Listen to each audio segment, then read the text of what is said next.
Thank you all for coming tonight.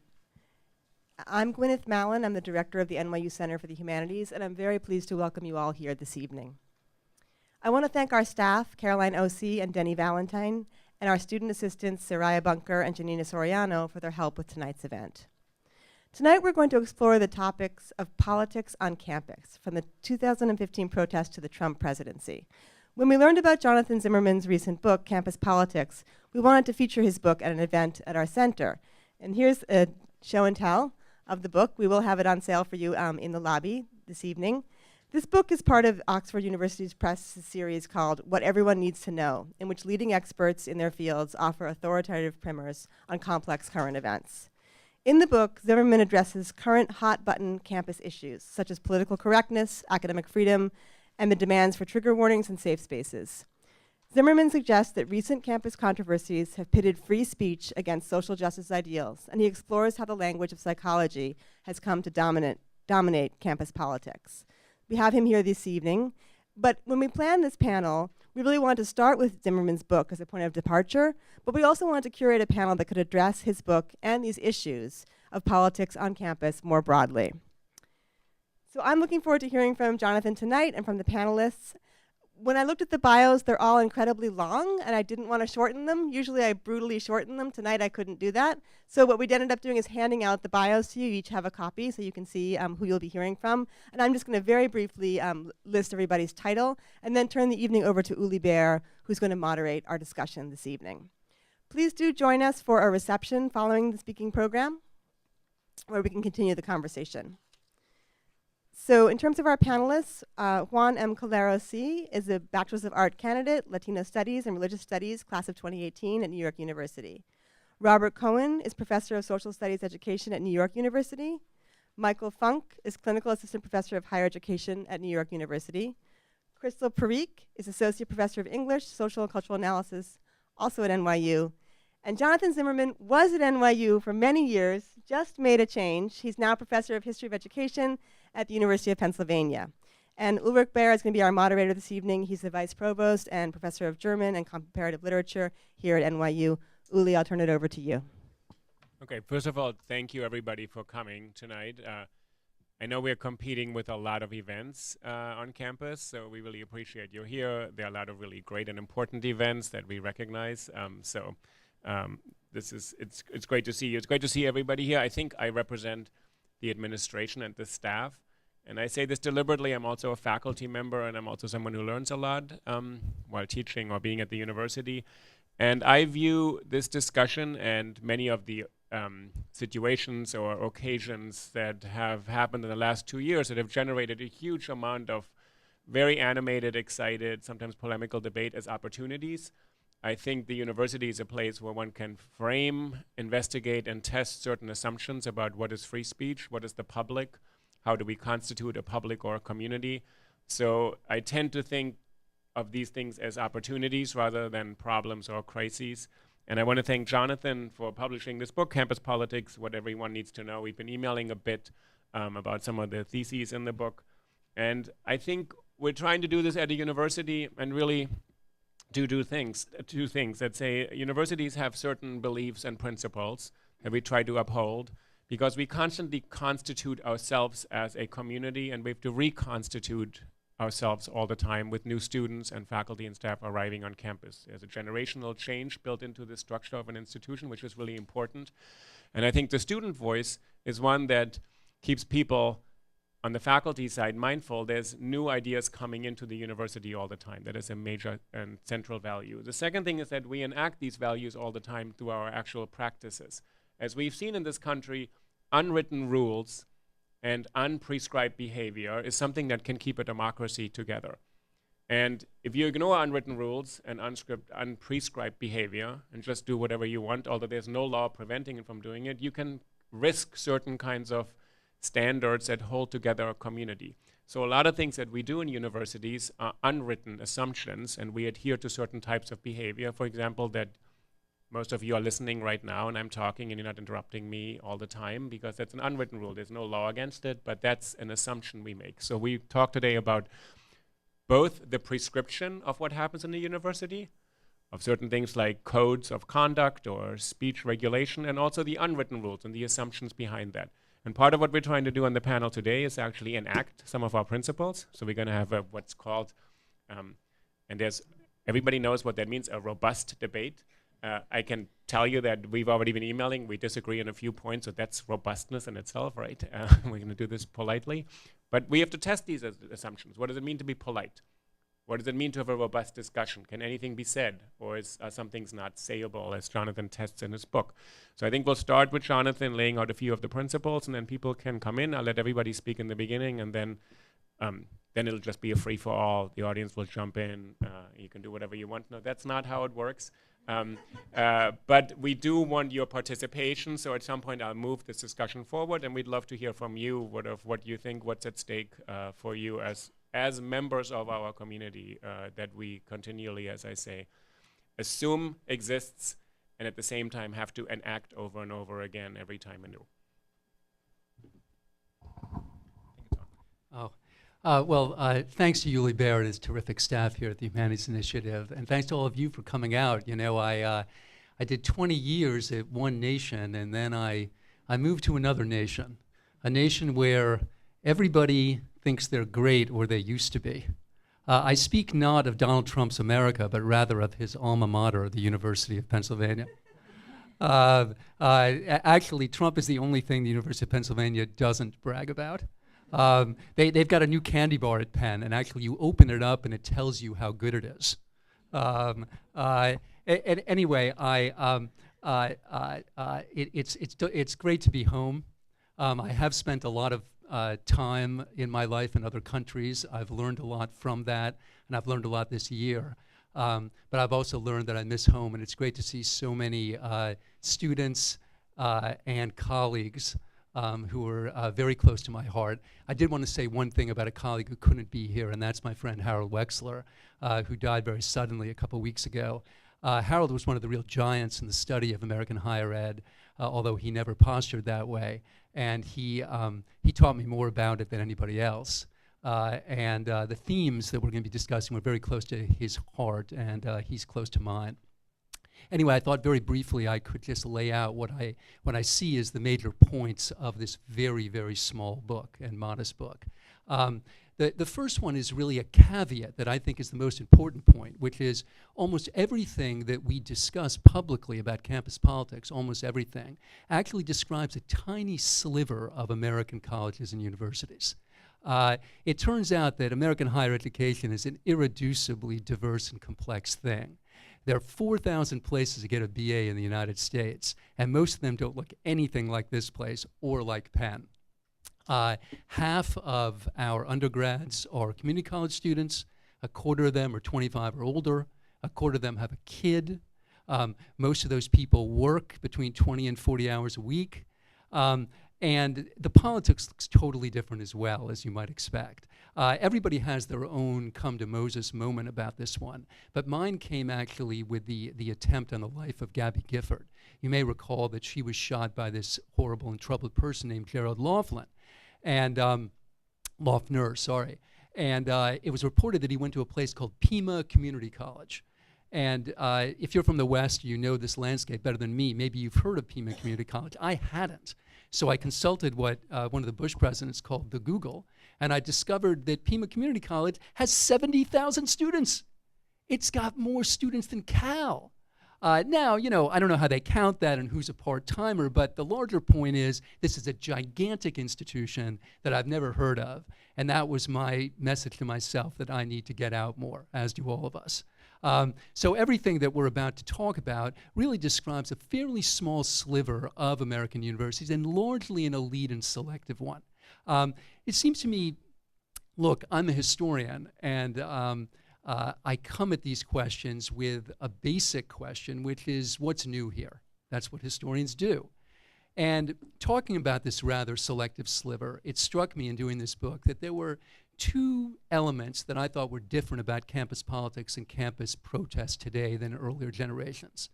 The first one is what I call the psychologizing of politics. That is the tendency to frame political claims in psychological language and idioms. So think about the language of of safety. Think about the language of triggers, and think about the language of injury and the language of psychological harm.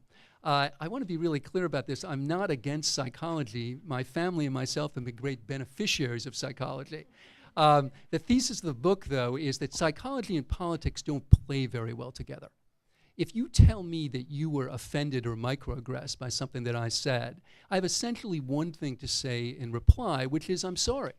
I could never tell you that you weren't, because I don't know that. My point is it doesn't lend itself to real discussion. When I've given talks about this book before, people have gotten very angry and have said things like, you're denying people's emotions.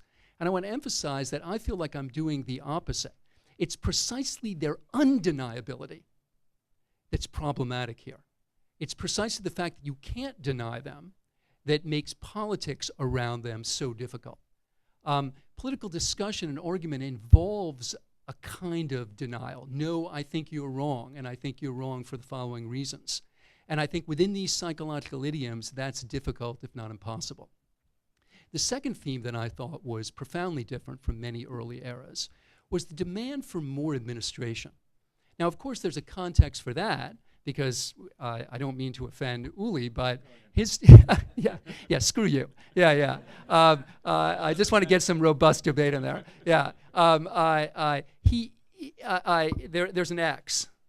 And when you make an X, obviously, if you're talking about American culture and race, it often conjures Malcolm X. But there's another X you have to think about, and this is the full-time faculty, and these are the administration staff. And around the 1990s, they cross. So when I was a kid, there were actually more faculty members than administrators, and now there are more administrators than faculty members. Some of this is entirely predictable and salutary, right? I mean, back to psychology, think of the whole mental health apparatus that didn't really exist, not in such a robust way when I was a kid. That's going to involve hiring administrators and staffers. Think of all the federal compliance surrounding things like Title IX, which we'll talk about, and everything else, right? You're not going to get compliance around that by snapping your fingers. You're going to need administrators. So it's not that I'm against administrators any more than I'm against psychology. But I do think there's a fundamental difference in the administrative way that a lot of student protest has framed itself. That is, in a demand for more of it.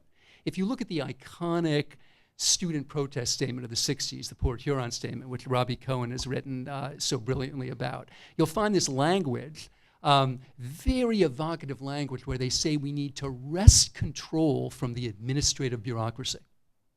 Wrest control of the institution, and that's a quote. And if you look at the speech made by the first elected speaker at the Wellesley College commencement in 1969, Hillary Diane Rodham, what she does is celebrate how much independence the students gained from the administration. She says at the beginning there were these ridiculous Pareto rules about who could stay over. Oh, and by the way, we got rid of those, and then we won pass-fail, and then we got rid of all these onerous requirements for majors, and she goes on and on about all the ways the students had liberated themselves from the administrators. And it strikes me there's a fundamental difference today because most, not all, of the demands are actually phrased in terms of a demand for more administration. So, more diversity trainings, more course requirements, more regulations, including regulation of speech. Now, I wrote this book in November 2015, and obviously there's a lot that's changed since then. And very briefly, I'd like to say what I think has changed and hasn't. I think what you see in the cases of Middlebury College, and you see in the case of, most recently, Claremont McKenna, and you see in some of the protests, including the Berkeley protests and the faculty statement signed before the speech by Milo Yiannopoulos, you do see what I would call a continuation of some of these arguments, the idea that we can't have this person or this idea on campus because certain people, especially people of color, are going to be scarred or injured by their presence or their statements. But I also think there's been a kind of liberal corrective to this. One of the things that's so frustrating to me as a liberal Democrat is how this free speech issue seems to have rendered me a conservative, which I find incredibly depressing and annoying, because until very recently, most of the people complaining about free speech on campuses or the lack thereof were on the right. I think that is changing in the past couple months. You look at the statement circulated by Cornell West and Robbie George at Princeton. You look at the statement by the Middlebury faculty after that event. You look at Van Jones's comments on CNN about student protest. And in all of this, I think what you see is a kind of liberal corrective to a certain kind of illiberalism that we've seen on some of our campuses, which I think is wholly salutary. The next step, it seems to me, is for campuses to try to promote discussion across our differences. And that's really hard at our elite schools because they tend to be very mono-ideological. Even at Penn, which some people think is the conservative Ivy because of Wharton, people voted Hillary to Trump 9-1. That excludes all the third-party voters. That is not ideological balance. And so it strikes me that on these liberal campuses, if you actually want to understand people that think differently from you, you are going to try to get out more. You've got to. I've done that at Penn by organizing seminars between Penn students and students at Cairn University, which you probably haven't heard of because it used to be Philadelphia Bible College. And we took a bunch of students up there and they brought students down. And we're trying to make this now citywide and eventually Atlantic Seaboard-wide, because it turns out that if you want to communicate with somebody, and especially if you want to persuade them, oh, liberal Democrats, saying that their presence is injurious to your psyche turns out to be a really rotten way to do it. It seems to me they're principled and they're also instrumental reasons to get out more. Thanks.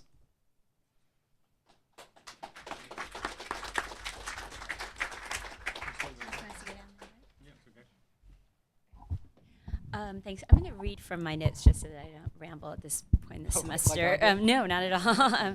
But also, you know the book better than I do. But I wanted to thank Jonathan for the occasion. Well, thank you to Uli for inviting me to be part of this, and to Gwyneth and Carolyn for all their work on putting the event together, and for Jonathan for the occasion to reflect on the meaning of campus politics in the 21st century. So I have a few points that sort of came to me as I'm reading that I think are kind of provocations or responses to points, and points that are also made that possibly a bit more muted or implicit, but worth drawing out explicitly as I was reading through. And I would like to say that I don't actually think of myself as much as an activist, although lately I've been describing myself as a sort of half-assed activist in the last several months, but okay. So I think central to our discussion campus politics are actually really divergent notions of what the function of the university is or should be. So for all intents and purposes, especially given the kinds of administrations we've had, universities increasingly function as like credentialing agencies, right? So and kind of vocational training, and that to the extent that they give any thought at all to sort of to the question, they tend to reproduce the very social and political norms, which I'll just lay my card down on the table, right? In effect, like amount to the reproduction of economic value according to strictures of the state and global capital. But against that particular reproductive function, I think there's, many of us, I think most of us at this table are committed to the possibility of the university as a site for the dual and intertwined project of the production of critical thought and knowledge and the promotion of democratic value. That is in many ways at odds with that kind of credentialing function, which is sort of get your degree and get out and get a job, right? So what I find tends to go remarkably missing in the discussions of academic freedom, political bias, and the like, and I think this is captured in the sort of ways that Jonathan's book kind of also speaks to the representations in sort of mainstream press and broadcast media and corporate media of the kinds of campus politics and the ways in which they're engaged. But what goes missing from this is the extent to which the knowledge disseminated about society and culture in the curriculum and in the courses, especially in the humanities and cultural studies where I'm located, isn't simply just the simple or idiosyncratic political biases of individual faculty and students, but precisely the current state of knowledge generated through painstaking research and critical inquiry. So when it comes to questions of social difference and political justice, and for myself, for folks like myself who are immersed in the study of race, nation, gender, and sexuality, what's been frankly galling, right, is how little that knowledge actually means, as if all that was ever at stake is political correctness, personal bias, and freedom of speech. So I can say more of this during the Q&A, but this was one of the really troubling points about our own administration's response to the appearance of Charles Murray on this campus, where we were, those of us who sort of, wanted a robust response from the administration were caricatured as asking for him to be silenced, or, and the question of freedom of speech would, in fact, the calls that we were making were not actually for, the kind of silencing or the, not having, and I think this is true of the students on campus as well, but rather for, a sort of, fundamental engagement with the fact that Charles Murray, and I'm not sure if folks are familiar with him, right?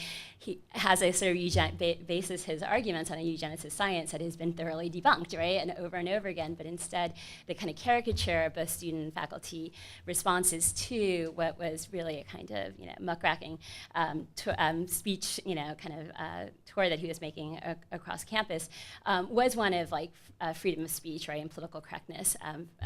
That's how it's pitted, rather than that this is actually bad knowledge, right, is bad science and bad social science. So a lot of that kind of work that I think a number of us on this panel do goes missing, right, that actual knowledge that we produce in the university. So I think that's worth kind of keeping in mind. And two more quick points. So given this commitment, I think that many of us in the room share to critical thought and democratic politics, and I really want to link those two, right, as related to one another. And again, as someone situated in the humanities, and particularly in the critical race and ethnic studies of the United States, I think it's worth pondering whether we wouldn't even be better served, and Uli's heard me say this before, but because this language of diversity and political correctness is one that's very prominent in the book as well, whether we wouldn't be better served by replacing all language of diversity with that of democratic and anti-racist kind of norms, right? Because diversity means one thing, and it has meant one thing from the 1980s on that's quite different than the kinds of goals of, for example, the civil rights movement from the 60s. So the fact of the matter, in the Grutter versus Bollinger case in 2003, that's a Supreme Court case where the University of Michigan's admissions, the law school's admission, right, were under review. The fact has been that the value of diversity, as we understand it, has been to think of it as an asset, right, for institutions and the majority, mostly white student bodies, thus rendering brown and black students into forms of property, really, that add value to, add to the value of those who are already enjoying privilege. So it's, and this is in the language of these court cases, it's the language of institutions, right, that diversity is good for students, it's good for businesses, right, those are the kinds of terms that we have. And, but if you talk to brown and black students, right, putting them in a room, right, doesn't actually produce diversity for them, right? And so I think we want to think back to what the original goals of that kind of language, and this is why I would push for thinking about democratic and anti-racist, right, goals when we think about what reform within the university is supposed to look like. And this is a sort of kind of transformation of students, right, of those underrepresented students into kinds of assets for other people's privilege, that even while they continue to face constant scrutiny, right, and suspicion about whether or not they actually belong in the university. So I think it's, something we want to keep in mind when we talk about the sorts of, who's vulnerable, who's coddled, the kinds of language that we use. We are often talking about the very students who are the most kind of scrutinized as also being the most insulted, right? So I think that's worth keeping in mind when we think about campus politics. And I think a corresponding argument might be made for about student protests, which is often carried out, and this is in the examples of Jonathan's book, precisely by students of color, or ones who are in many ways legally, economically, or socially vulnerable. And I've been thinking a lot about this in relation to a movement that at NYU's campus, the Sanctuary campus, which I've been involved with, where precisely those students who are being affected by the immigration bans, right, or the so-called Muslim bans, right, are the ones who are doing a good deal of the labor, putting themselves in these positions, making themselves visible when they are incredibly vulnerable. And to the extent that institutions regard protest and political speech, and this is a point, right, that Jonathan makes as well, as a sign of, something that administrators actually don't mind all that much, right, because it is a sign of a flourishing exchange of ideas and healthy commitment to free speech. Students become assets for university and community, while the very content, right, and the specificities of the kinds of demands or claims that they're making, and the often complexity of those demands get caricatured, reviled, and especially in a kind of mainstream media. So I just want to put those all out there as sort of thinking about the larger political conditions when we think about what we mean by campus politics and those who undertake them. Thanks.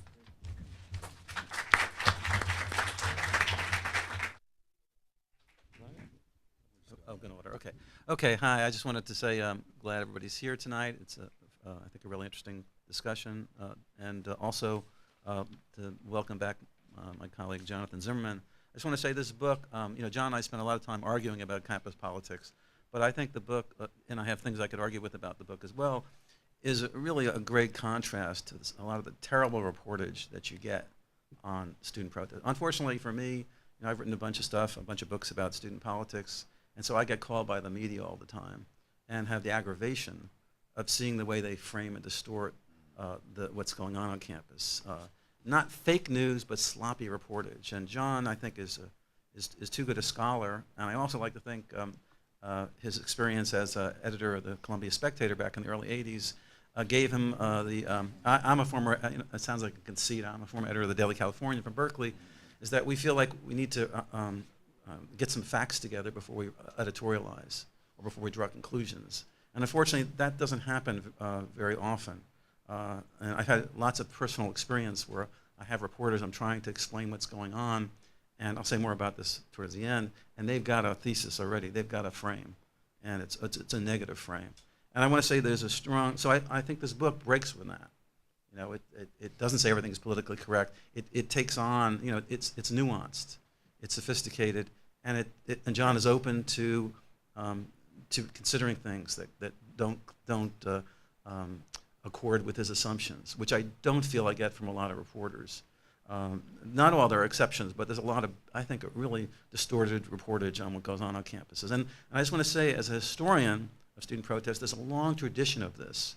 I think it's linked to the fact that student protest is unpopular in the United States. It's almost always unpopular.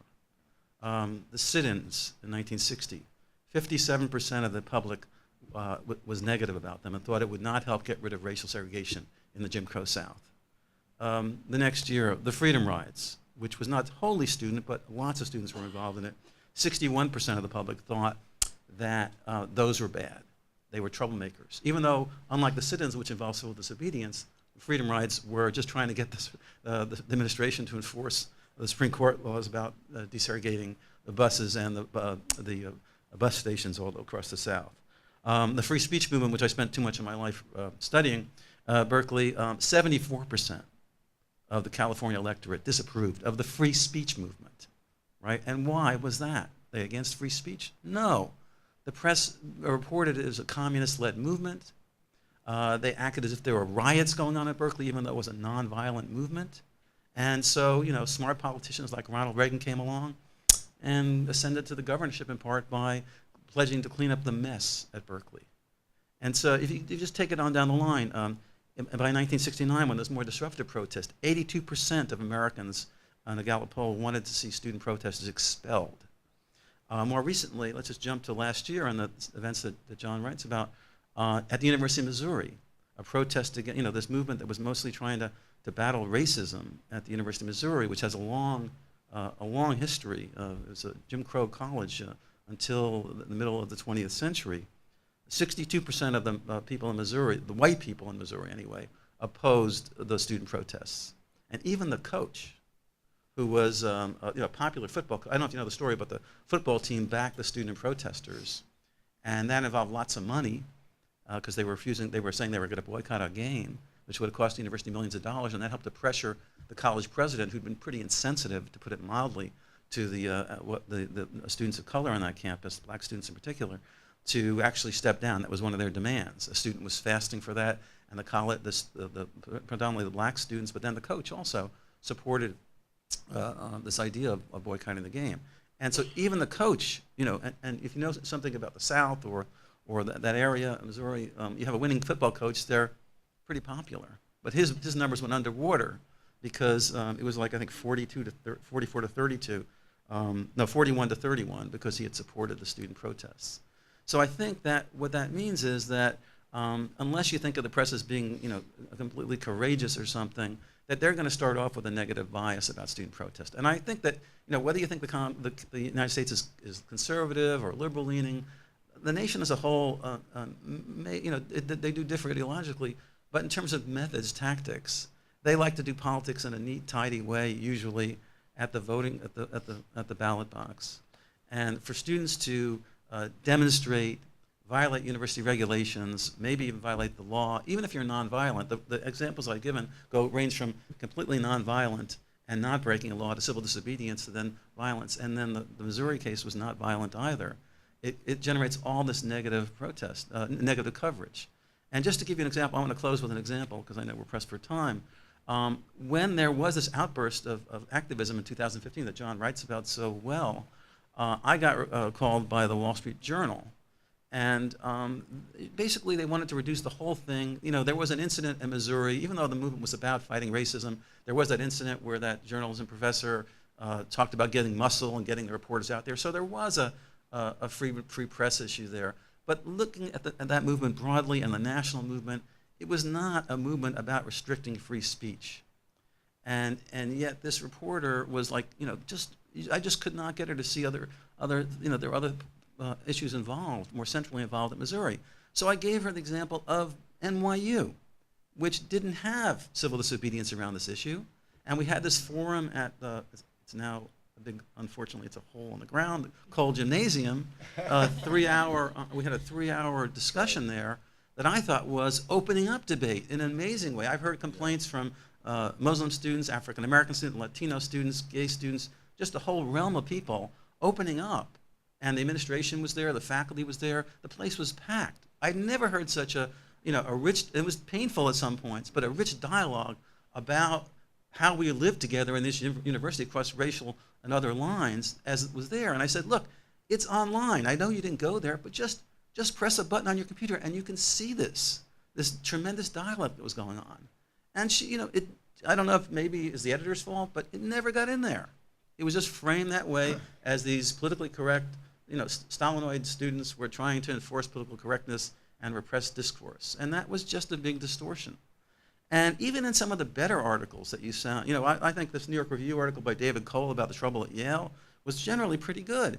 But even he had this, there's a part here, the demands vary, he talks about some of the demands of the students seek to limit speech by the college itself. And he gave an example, the attempt to rename the school at Princeton from Woodrow Wilson.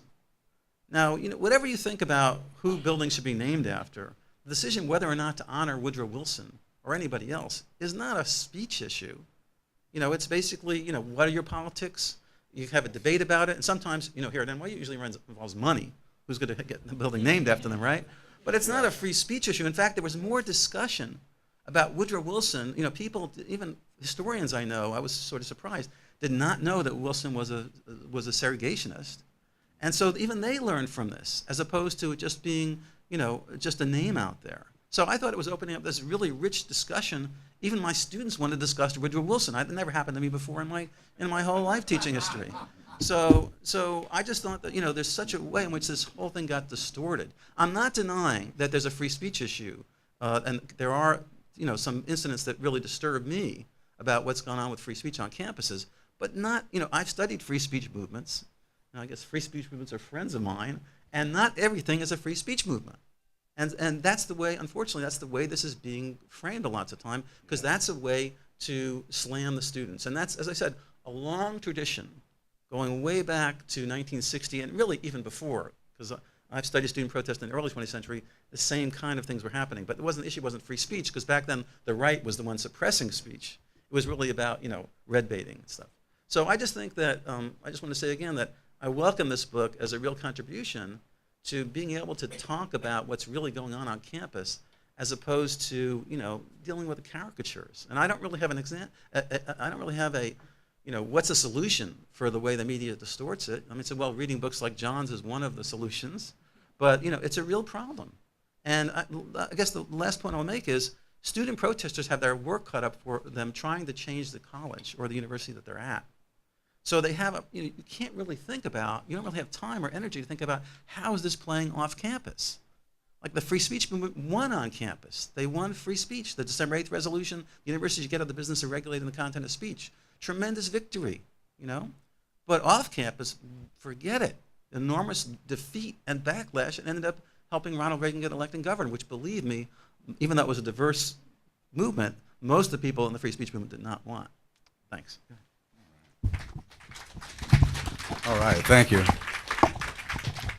Just want to say it is an honor to be among these titans of history and committed scholars and aspiring scholars.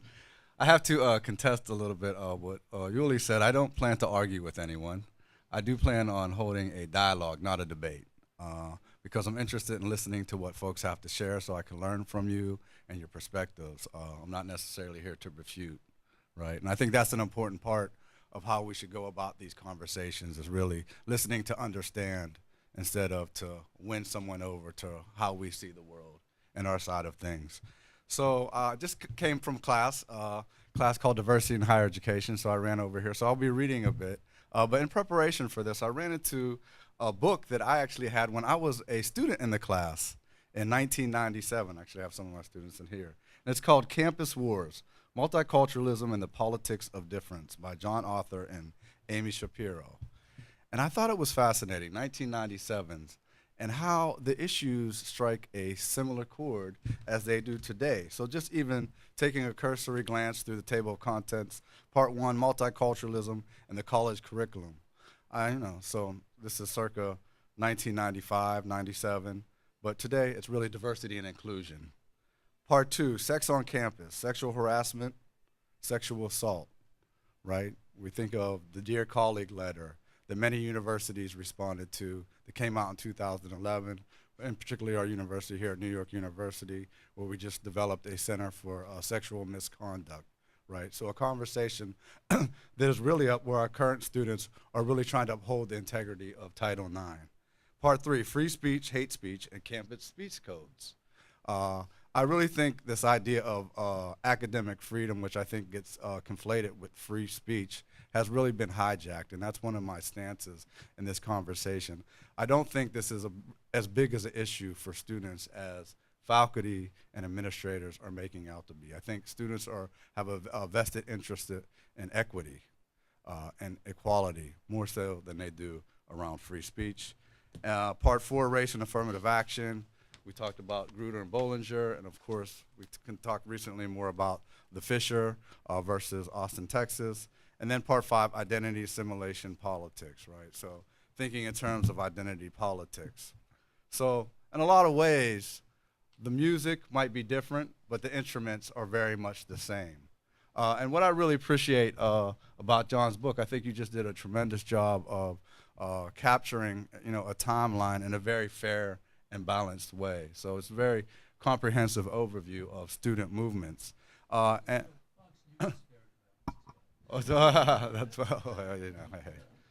let you tell that story. So and in terms of, and it's generational. So this was 20 years ago, but if we go 20 years back to 30 years back from the 1930s, I think these same issues were still at hand. So, and these are really important books that I think folks should have in their toolkits. So Abraham Rogers, The Black Campus Movement from 1965 to 1972, looks at these movements in depth. He calls it the BCM movement, which sounds a little bit familiar, right? So the Black Campus Movement. Or Martha Biondi's The Black Revolution on Campus, which she calls the BLM, which is the BLM? Black Liberation Movement, not quite what you're thinking in terms of Black Lives Matter, where she looks and goes into details of the strikes that happened at San Francisco State, right? And that essentially led to the development of Black study programs and Black cultural centers. Or looking at the armed takeover at Cornell, where students were interested in a diverse faculty and a diverse student body. Or here within City College or CUNY, where students did a takeover in CUNY and also at Brooklyn College, which essentially led to open admissions, right? So folks, even back as early as then, looking at affirmative action. And two things that really stood out to me and what you illuminated in your book is in 1969, at the peak of these protests and social movements, right, only 28% of students were still involved. So it's still not a lot of folks who were involved in these movements, even though we tend to think everyone is involved during these movements. And the other piece is, while there were 6% of students were Black at the time, they still made up 50% of the protesters. And for me, and I think in terms of a post-election movement, I think that was one of the things I grieved during the election time. Because I think one of the common themes is the students who are leading these movements are from minoritized, historically marginalized groups.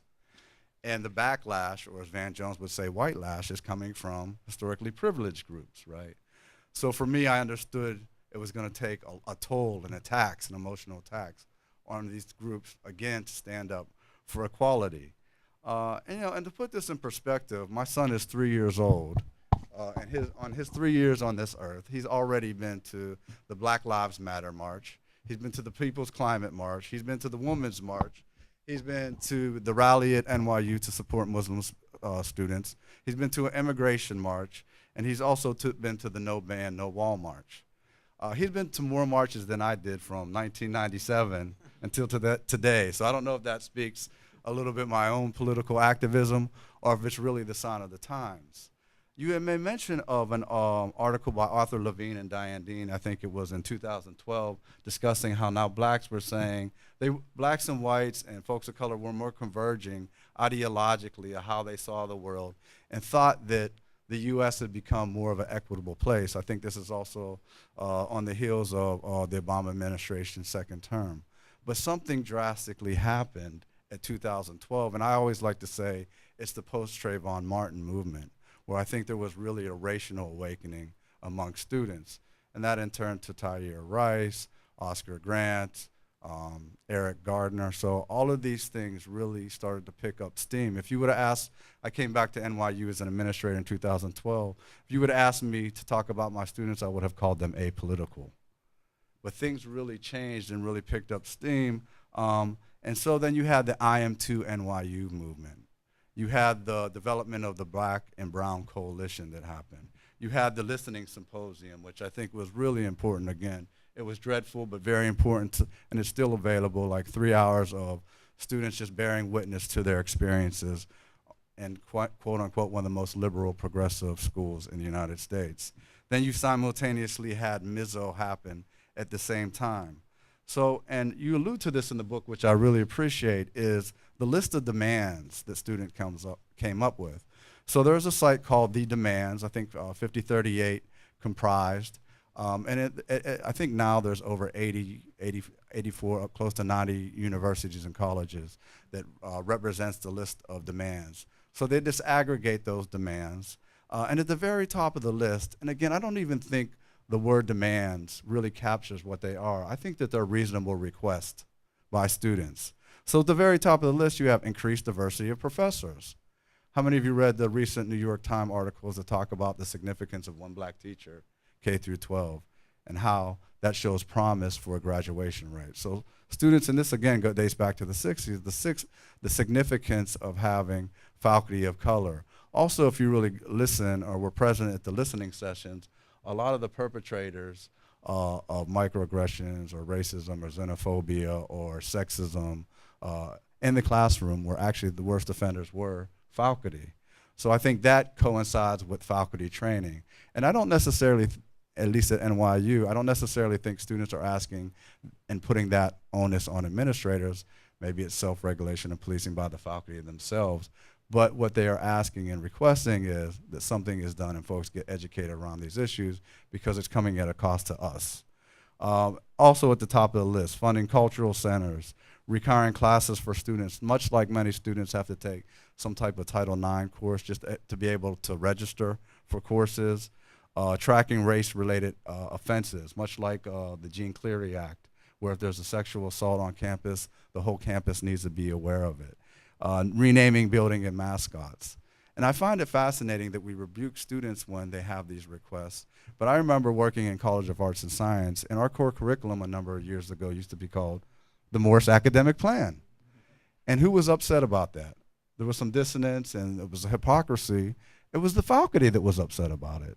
And change happened relatively quickly, so now we know it as the core curriculum. But when students do it, they're being coddled or they're being overly sensitive.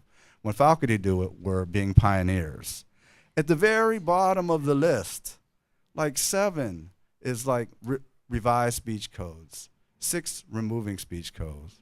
So even PEN America, which is at the vanguard for freedom of speech, they see it as a non-issue in terms of academic freedom being at jeopardy. And I think in a lot of ways, who in a lot of ways is being coddled is actually the faculty themselves. And an unwillingness to reimagine their pedagogy and their curriculum that meets the needs or is customized to the students that they are serving, right? So I'll just leave it there and maybe continue the conversation.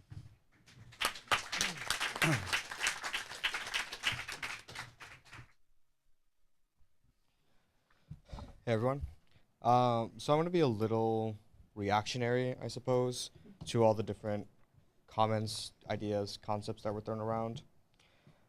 So I think first we need to recognize that NYU is unique in its composition, particularly due to the global network as was created by John Sexton and co. over the past couple of years, 2 decades, right?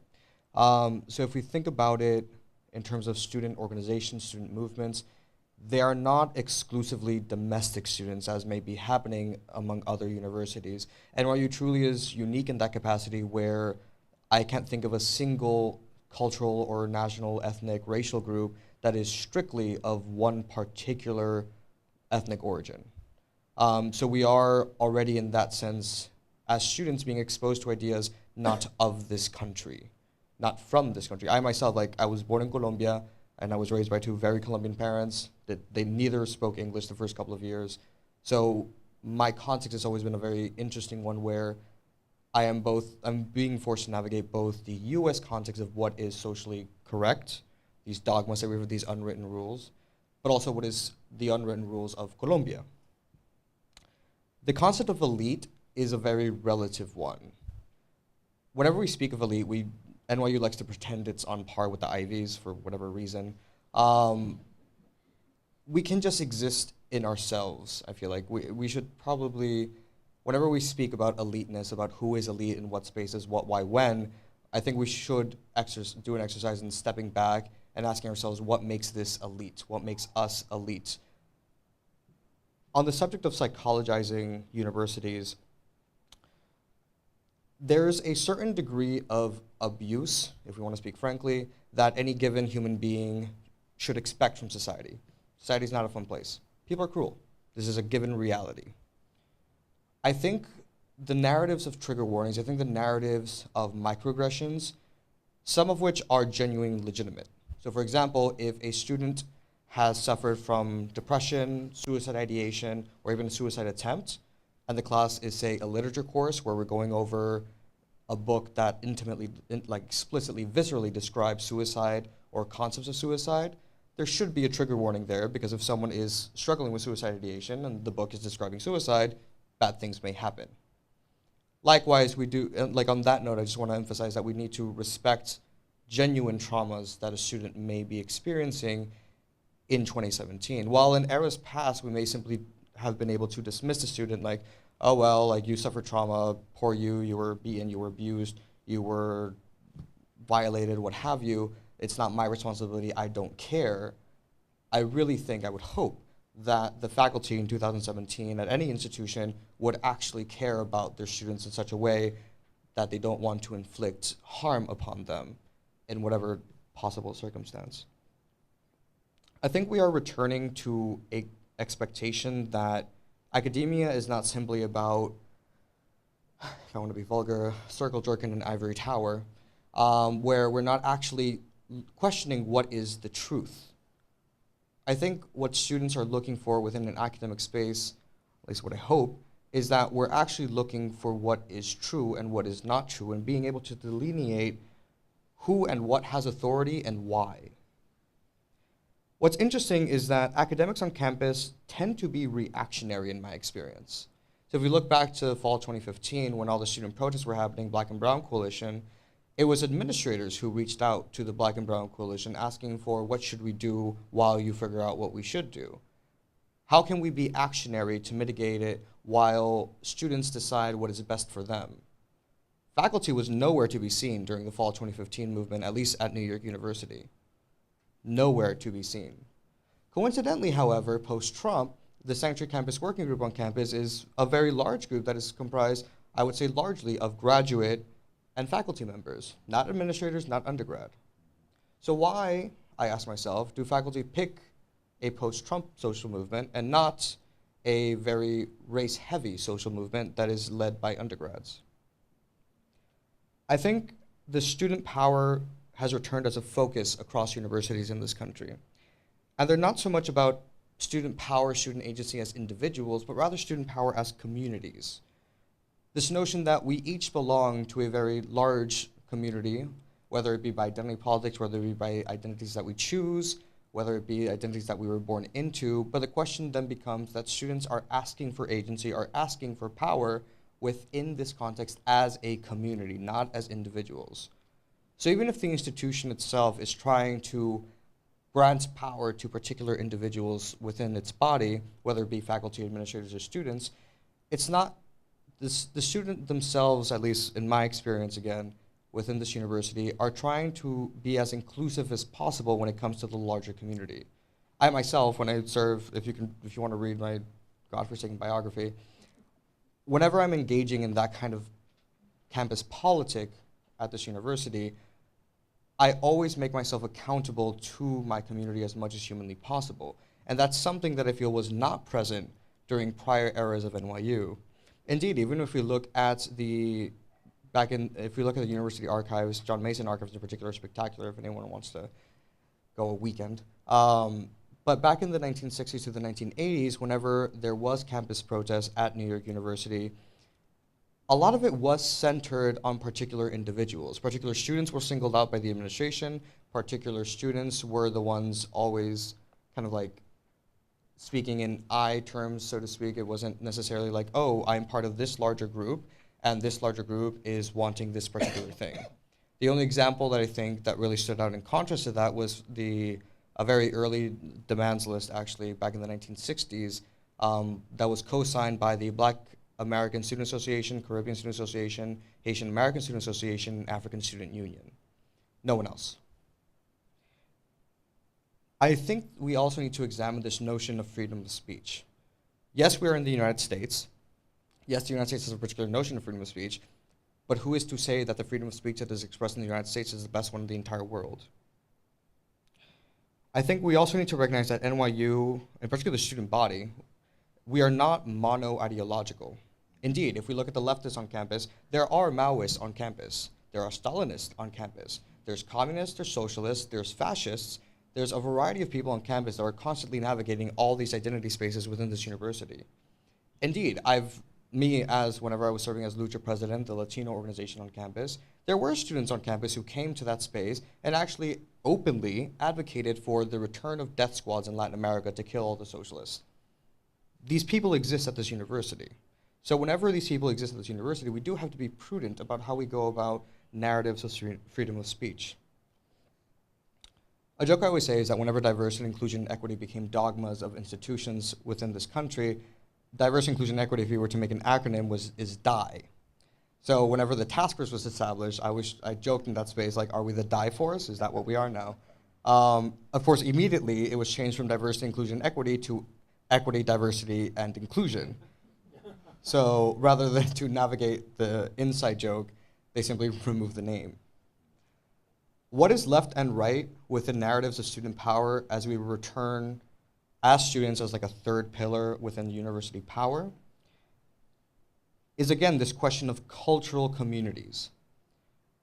Even within the Black Power movement within the United States and parallels within the Latino power movement, the Asian power movement, narratives of yellow peril, narratives of young lords, the Chicanos, what have you, there wasn't really a question, at least as far as the research I've read shows, that they were concerned about having power within the institution.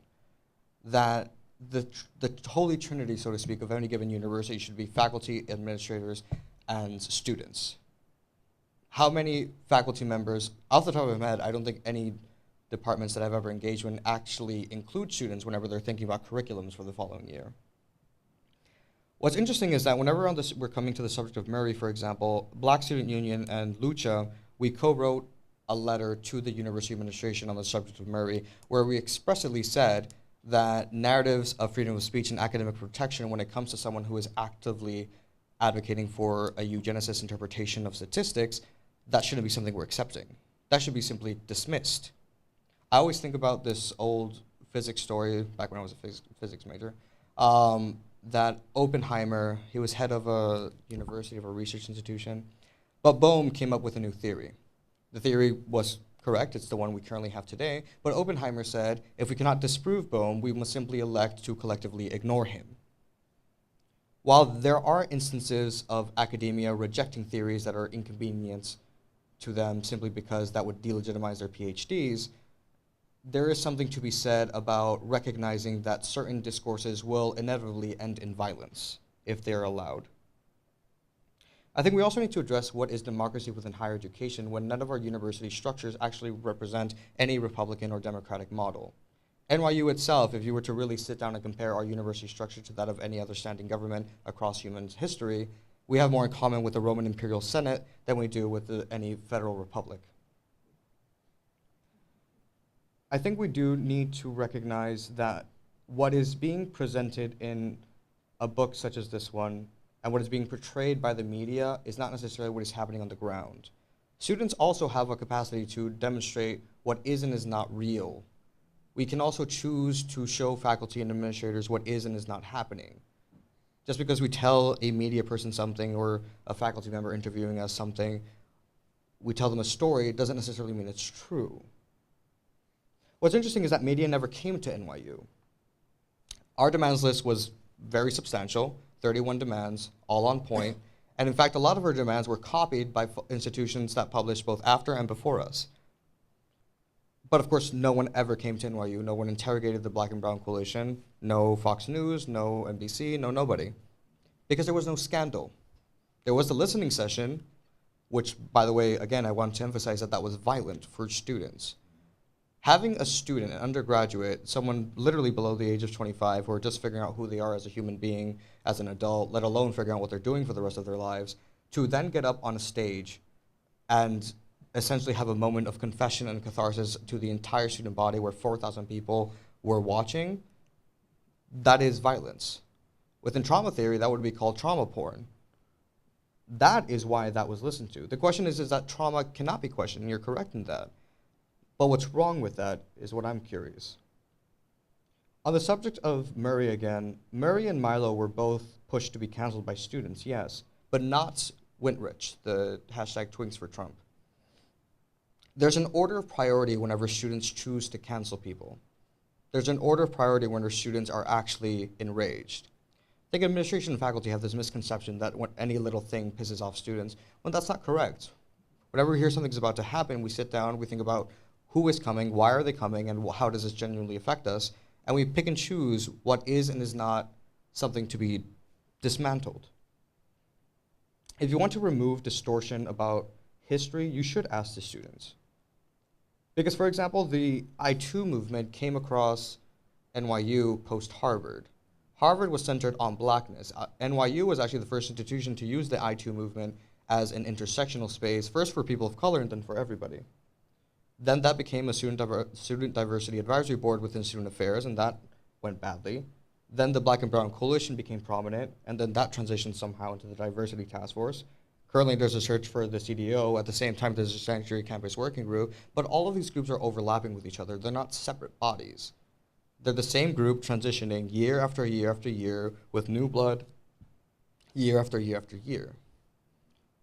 So I do think an important part, and I had to be reactionary in this case, but I think we do need to step back and try to be actionary and try to think about what we're doing and why we're doing it in a more holistic, universal sense than actually just focusing on the current moment. Thank you.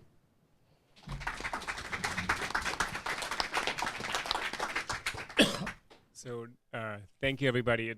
I'm not going to try to summarize your positions, but I do think there's something here that's maybe worth looking at that sort of Crystal said in a way that some of the demands are kind of packaged even within the university to not really address the structure of the university and inequalities within the university. That protest is in some ways even validated by the administration as a positive thing because it's a sign of robust debate. Robbie kind of contextualized this, that we are as a university being instrumentalized in larger culture wars, which are not about culture, but which are about policies that affect people on the ground. They're actually real policy decisions, and the university is taking into this space and caricatured and misrepresented in certain ways that these issues are misrepresented. And Mike sort of saying that there's a kind of return of a 90s discussion and probably a 60s discussion, and sort of to go back to Crystal, maybe there's a return because nothing was resolved and there's an investment in not resolving anything and letting universities work out issues that the larger culture sort of says this is the problem in the universities and not taking it outside of that. And I have this sense, and I'm worried and sort of listening to Juan, that the great danger, I think, that universities are set up to fight amongst themselves in different kind of groups, and whether intersectional or not, that administration, faculty, you said certain faculty were present, absent administration not. And I think this is a tremendous risk right now to have universities kind of, we fight amongst ourselves. So I want to turn that around and say, isn't this the space, and I kind of heed Mike's kind of admonition here, not to argue, but to listen and to dialogue, and sort of maybe come and bring back and bring Jonathan in to say, I actually think it's fundamentally important that we actually find a way forward and not allow ourselves to be pitted against one another. As many differences as there are to work out, I think free speech is a wedge issue that's inserted into the university. I think a lot of these issues are, and they are somewhat not just entirely distorted, but the media picked them up. And what Robbie said, what are we going to make people do? I think part of it is to generate our own stories and to actually be much more active in that space, which has been radically upended and democratized. We have a journalism institute upstairs, and they are deeply concerned about the fact that journalism isn't what it used to be. So even 5 years ago, you could have a Wall Street Journal reporter. Today, is that critically important? It's maybe more important what you're putting out on social media yourself, because that'll be read by as many people possibly.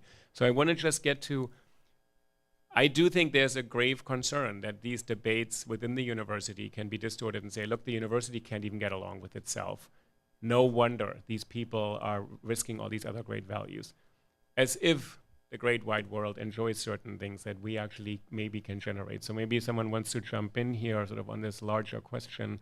And you know, Mike, when you said there's a post-Trayvon Martin moment, something happened, right? Or Juan, you said something happened after Trump. So something happened. There is a different climate. You wrote this book before the election, right? You didn't write it in the last 6 weeks, right? That's not how books are usually written. So maybe to sort of take this here, isn't there a need to be even more vigilant and be more careful? And there's so I'll just stop right here. Maybe someone wants to jump in, and then we will open the room for questions also. Yeah, go ahead. First of all, thanks for these terrific comments. I'd just like to say something that I noticed, which was that both Robbie and Michael said that they thought that the threats to free speech were vastly exaggerated, and that was kind of an invented issue. But I think what we heard from our extremely eloquent student speaker was quite the contrary. That wasn't what I heard from him at all. And with the greatest respect for his courage in sitting up here with all these professors, I'd like to take an entirely different perspective than the one that he put forward on free speech. And I'd like to describe, just very briefly, my encounter last week with Mary Beth Tinker. This will be ancient history to some of you, but Mary Beth Tinker was part of the family that wore the armbands to protest the Vietnam War in the 1960s. And she and her friends and siblings were suspended, and ultimately that case worked its way up to the Supreme Court and became Tinker v. Des Moines, where the court famously said, Justice Fortas, that students and teachers don't shed their constitutional rights at the schoolhouse gate. Well, I invited her to Penn, and she met with my students, and she told her story, and then a bunch of students got up and said, look, you were protesting the Vietnam War, all right? We're protesting this bigot named Milo Yiannopoulos. It's different because he injures people, okay? He wounds people. And for whatever it's worth, Mary Beth Tinker was not having it. She said, do you think at my school in Des Moines, kids who had dads fighting and dying in Southeast Asia, you think they weren't wounded by this snot-nosed kid wearing this armband? You think that didn't hit them to their core when they had sacrificed a loved one in Vietnam? They were injured. And that's precisely why injury can't be the rubric here. Then other people took attack, which we've heard allusions to, and said things like, look, this really isn't about free speech at all. This is about power, about who has it and who doesn't. We live in a country of vast inequalities, including racial inequalities. This is unarguable. White people in the aggregate have much more power than minorities do, so white people have to limit their speech so minorities can be protected. Mary Beth Tinker was not having this either. All right, she said, look, I was 13. I had no power except my speech. And historically in this country, free speech has been a weapon of the powerless. This is why every great advocate for social justice, from Frederick Douglass through Eugene Debs, through W.B. Du Bois, through King, was also an advocate for free speech. Yulia is right. We have to be vigilant, and more than anything else, we have to be vigilant about that.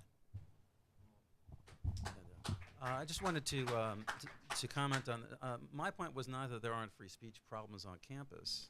My point was that not everything is a free speech issue, and that if a movement is spending 95% of its time trying to battle against discrimination, and something happens that involves a free speech violation, the media gloms onto that as if that's the central demand or the central concern of the movement.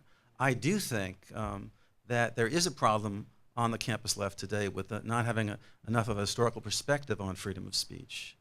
That for most of the history of the university, it was people on the left who were suppressed, expelled, suspended, organizations driven off campus. And that's not the only reason why one should treasure free speech. That's an instrumentalist thing. It's that the whole nature of the university is one where there needs to be a free exchange of ideas. So I think that there is a problem, and I think that partially, from my perspective, it's that there isn't enough attention at the university to promote who is promoting free speech as a positive good, not connected to some agenda that's about, trying to put down any kind of protest movement that comes along. I think my experience has been that there's a problem, and again, no offense to the administrators in this room, is that the educational process, the orientation process at universities is not run by the faculty, and there's very little discourse about why free speech matters on campus. If you looked at the reporting that came out of Middlebury and some of the other, I talked to the protesters at Columbia a few years ago with the Minutemen. I think that there was not much thought about or knowledge about the history of free speech and its value and importance.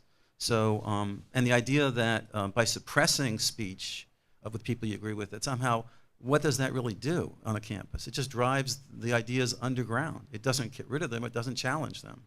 So I was very involved with this whole Milo Yiannopoulos thing at Berkeley and the dialogue, and a lot of the free speech movement veterans came out, despite how awful he was, that he should be allowed to speak and he should be challenged. There's a lot of things you can do to confront a speaker that you disagree with, from a non-disruptive heckling to all kinds of forms of engagement. And I think that is a serious mistake, both morally and tactically, to suppressing speech, because then you're not focusing on Milo Yiannopoulos' cruel and heartless and bigotry. You're focusing on how intolerant the protesters are. And that is really problematic. It really takes people's eyes off the prize. So I do think there's a problem. What I was saying was, I would never deny that there's a free speech problem on campus. But I also want to say that not everything is a free speech issue. And my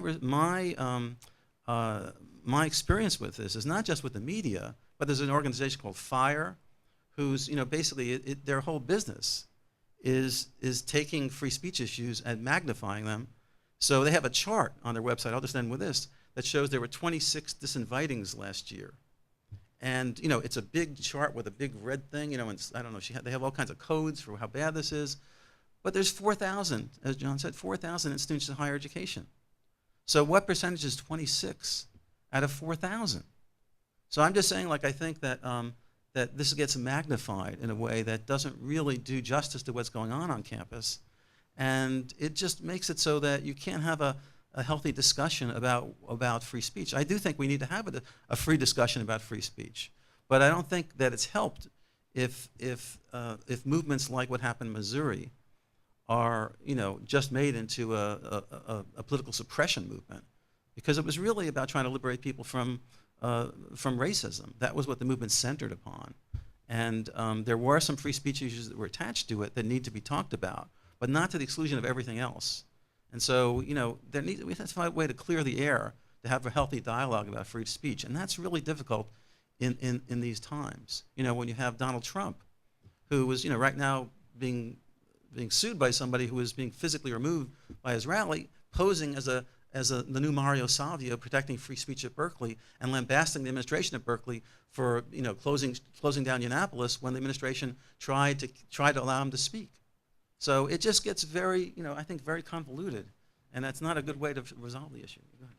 Juan or Mike also, because you ended up saying that free speech may protect faculty behavior more than actually the content of the speech. So maybe you want to add, and Juan also, or Crystal. I would just say that also we're talking about free speech, and it's also monopolizing this very conversation. Yeah. So we're embodying the very thing that I'm talking about when we're talking about the same issues that have been happening for the past 3 generations, and they still have been unresolved. So just to your point, and I do agree, and I really appreciate you naming it as violence, what the students experienced at the listening symposium. But I also really want to say it's the and both, because I also think it's very liberating as well to do counter storytelling and also to counter the narrative that is often told about marginalized groups and students of color. And one of the things that I'm excited about in terms of the post-Trump, post-election piece is I do see, and I think Black Lives Matter really had pioneered this as really more of an intersectional movement, right? So you have women of color who are queer friendly, who are looking at not only just about looking at race, but we're also looking at immigration issues, looking at trans issues, looking at class issues, looking at issues of disability, right? And so I think there's more, and we're seeing this movement happening before our eyes, right? So it's bigger than now just overwhelmingly folks of color leading this movement. Now you have a lot more women involved. Like the first thing I noticed, I live in the residence hall. When I came out of my residence, a lot of 18-year-old young white women crying. And this is the first time I think that they really tasted injustice in a very real way that they never felt before. So how can we build on that momentum? So, in terms of the whole idea of trigger warnings, I think it's really important, but even when we look at the list of demands, the word trigger warnings is not even on the list of demands. So what I really think is important again is let's look at why are students looking for more faculty of color? Why are students looking for more students of color on campus? So if we look at, and we have to look at psychology. I used to be apprehensive about teaching around microaggressions because I felt like people really got caught just on this interpersonal, individual level of looking at oppression instead of looking at it on a macro level, right, on a systemic level, right? And so we have to be able to couch these conversations within history. So it is bigger than you hurt my feelings or that it's injurious, but there's really deleterious psychological, physiological implications, right, to stereotype threat, to attributional ambiguity. These are folks who study these things. So to dismiss them and to say that we're just coddling our students or to be insensitive is in itself a micro-invalidation, right? And invalidates a very real experience that continues to perpetuate the dynamics that our students are protesting against. I'm just going to say, I think it's very curious to talk about Milo Yiannopoulos and defending his right to free speech when defenses of Milo have now ceased given recent comments in the past 2 months of his borderline pedophilia. So I actually am wondering whether your friends who were pioneers of freedom of speech back in the day would still defend Milo. The free speech movement had the movement ended with the victory was the December 8th resolution, 1964. The university shall not regulate the content of speech. That's it, period. So that doesn't mean you don't protest or you don't try to refute. And that would happen frequently at free speech movement rallies. They would invite, opponents to speak at the rally. And then they would, they felt like they could out-argue anybody. They had this sort of Gandhian notion they could convert people. I don't know if, I wouldn't probably think that's possible in Annapolis. But But I think that, no, if you as a historical question, the answer is they would not be opposed. I mean, they thought anybody should be able to speak on campus. And partially that reflected the fact their experience had been that the suppression was usually aimed at them and at the left and the civil rights movement. The free speech movement began when the administration tried to suppress the black freedom movement. And so, they were not going to trust the university with the power to suppress anything. One last thing, I just want to make one other point relating to something that Michael said and that John wrote about. I think the issue about, I just want to say, I think the issue about psychologizing and the discourse is a bit overstated. That if you look at the demands of students of color in the late 60s, they're very, I think you were making this point, they're very similar to the demands that are being made today. The language has changed. They used to talk about being colonized, that there's different vocabulary, but the content of the demands are almost identical.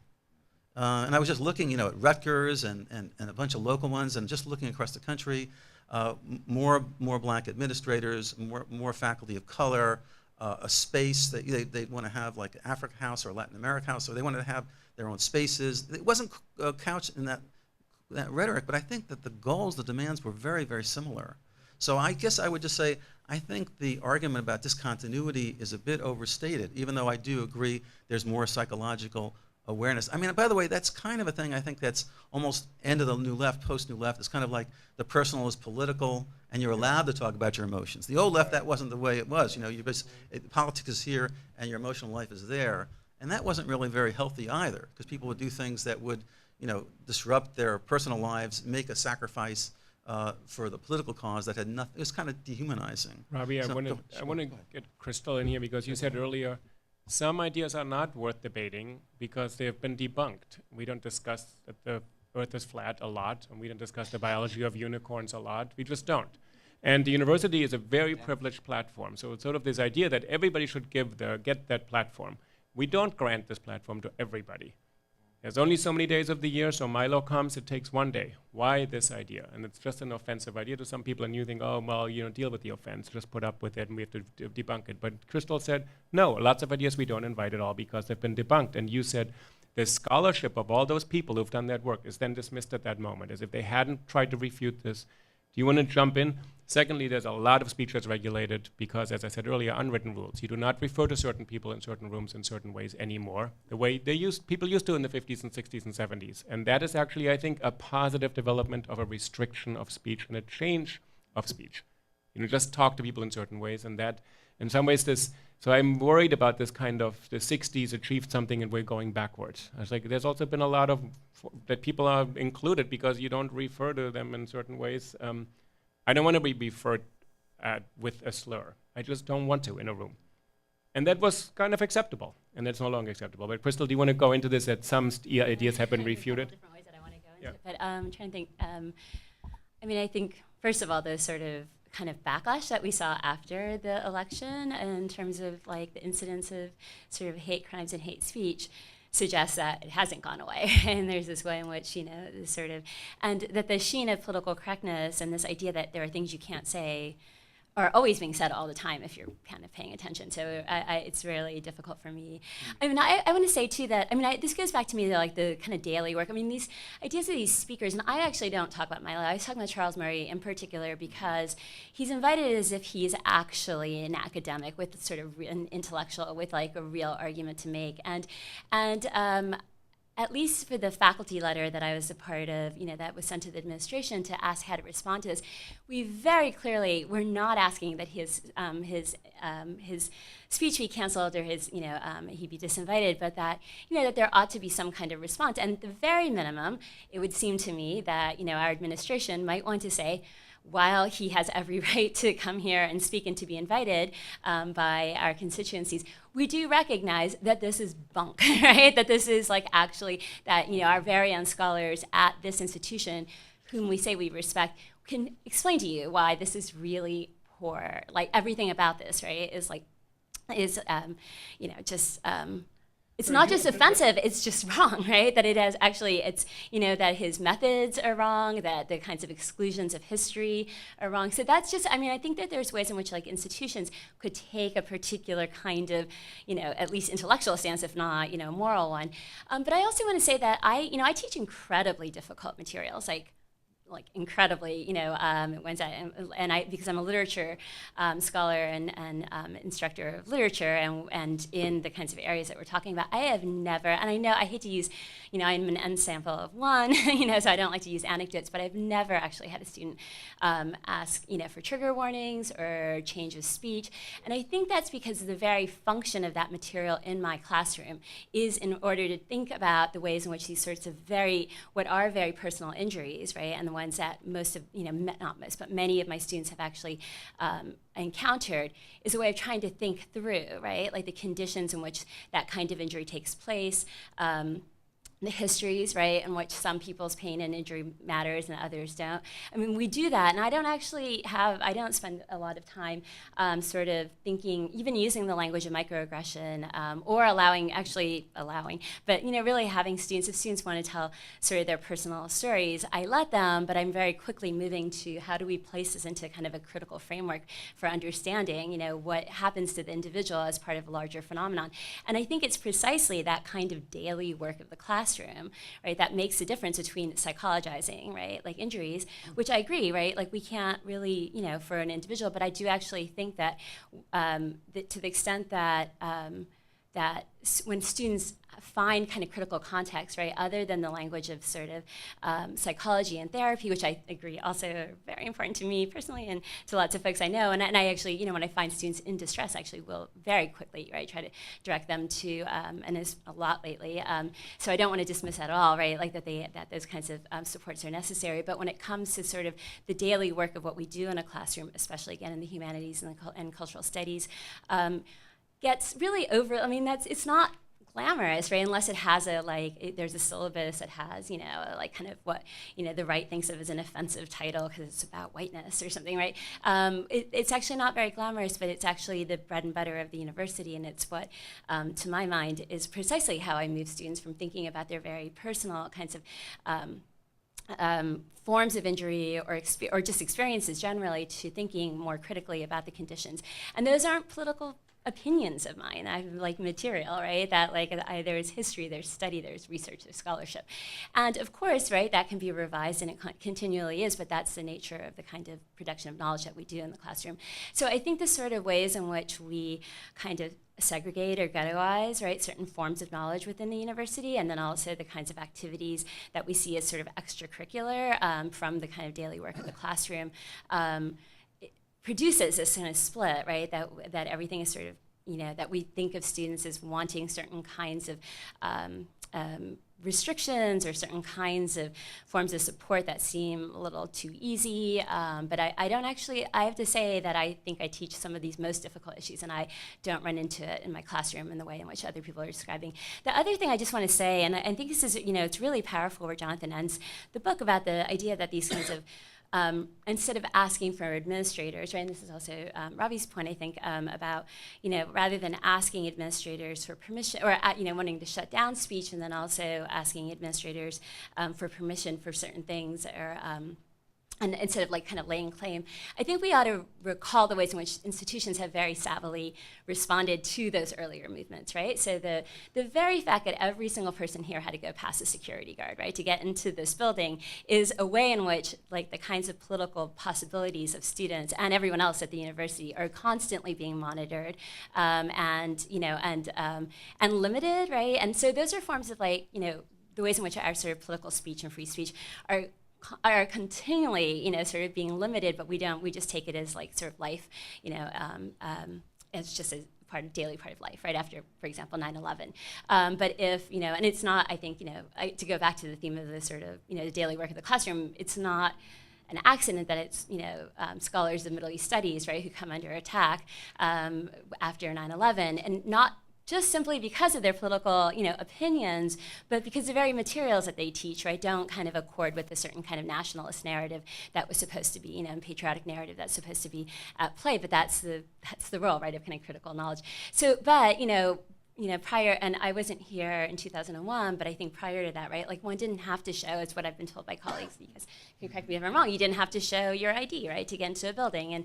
And so those are ways in which we don't even think, we just sort of acquiesce, right, and give up our sort of possibilities for political protest, free speech, freedom of movement, right, in these spaces, but that we think of as just sort of like, the kind of cost of like living in this country, in this time, this moment. And so I think, and this also goes back to ways, I mean, there's work on this as well, right, about how kind of the commons areas, of course NYU's like laid out differently, but commons areas like the mall, right, and like a lot of the large state schools become inaccessible, right, for precisely to prevent certain kinds of student protests. So, students are working, I think students, faculty, all of us are working within, often very invisible sort of limitations to our free speech, but we don't even think of those as limitations. So I would just want to also really broaden what we think about as free speech and how one thinks about what it is we do every day, right, in a university and how we move about it, rather than just these sort of high-profile cases that like make the news and get very easily reduced to like very simplistic terms in my mind. Yeah, actually, if I may just add on that real quick. What's interesting about the narrative of free speech is that we're focusing on this notion of like, oh no, Milo, oh no, Murray, oh no, whatever. But in reality, like to me, what seems the most dangerous when it comes to free speech is that I can't even count the number of times when I'm speaking to administrators or faculty and I'm asking a very complex question when it comes to the internal machinations of the university and its high heavens, that they literally say, I cannot answer your question. I cannot tell you the truth.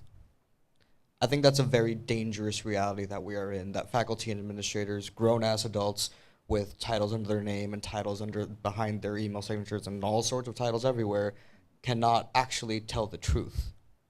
That's mind-blowing. That's terrifying.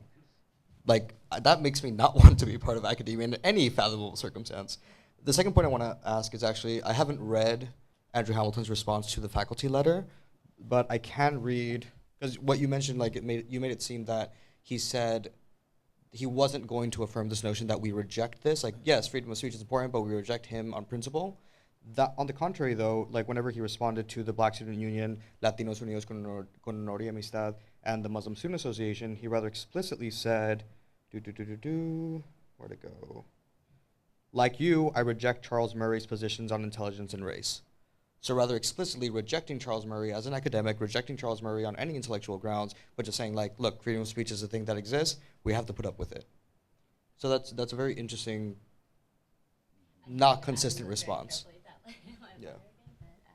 But part of what we're also asking for is more proactive, like, not rather than having to put the burden once again on mostly largely faculty of color and students of color to actually bring to light, right, and ask for a response, that there ought to be some kinds of the ways in which our university ought to be representing, right, the many constituencies. Yeah. I'd just like to say something. First of all, I really appreciate your emphasis on truth. Too many academicians put air quotes around that, like truth. I actually believe we can get closer to it, even though we can't get right to it. But I wanted to connect that to Uli's comments about informal rules and prohibitions, because I think those are necessary in any social situation, but that we've unfortunately elided them. We've elided different kinds of rules and confused them. So look, let's talk about PC for a moment. If PC means informal, like Uli was saying, informal prohibitions on outwardly sexist and racist slurs, I'm glad to be called PC. I don't think I don't think that anyone should call Rosie O'Donnell a pig, not even if he's the president of the United States. And if I think, if that marks me as PC, I'm glad to be PC. But here's the problem. When I was researching this book, I discovered that over 40% of full-time faculty in the United States oppose the use of race in college admissions. Now, just for transparency, I should tell you I'm in the 60%. I think in some that's been a hugely salutary reform in American higher ed. But I was distressed to read the number, because what it tells me is that some of the informal rules that Uli was describing are working in profoundly anti-intellectual ways. We don't hear from that 40%, and that cannot be good. It cannot be good for affirmative action. It can't be good for the university.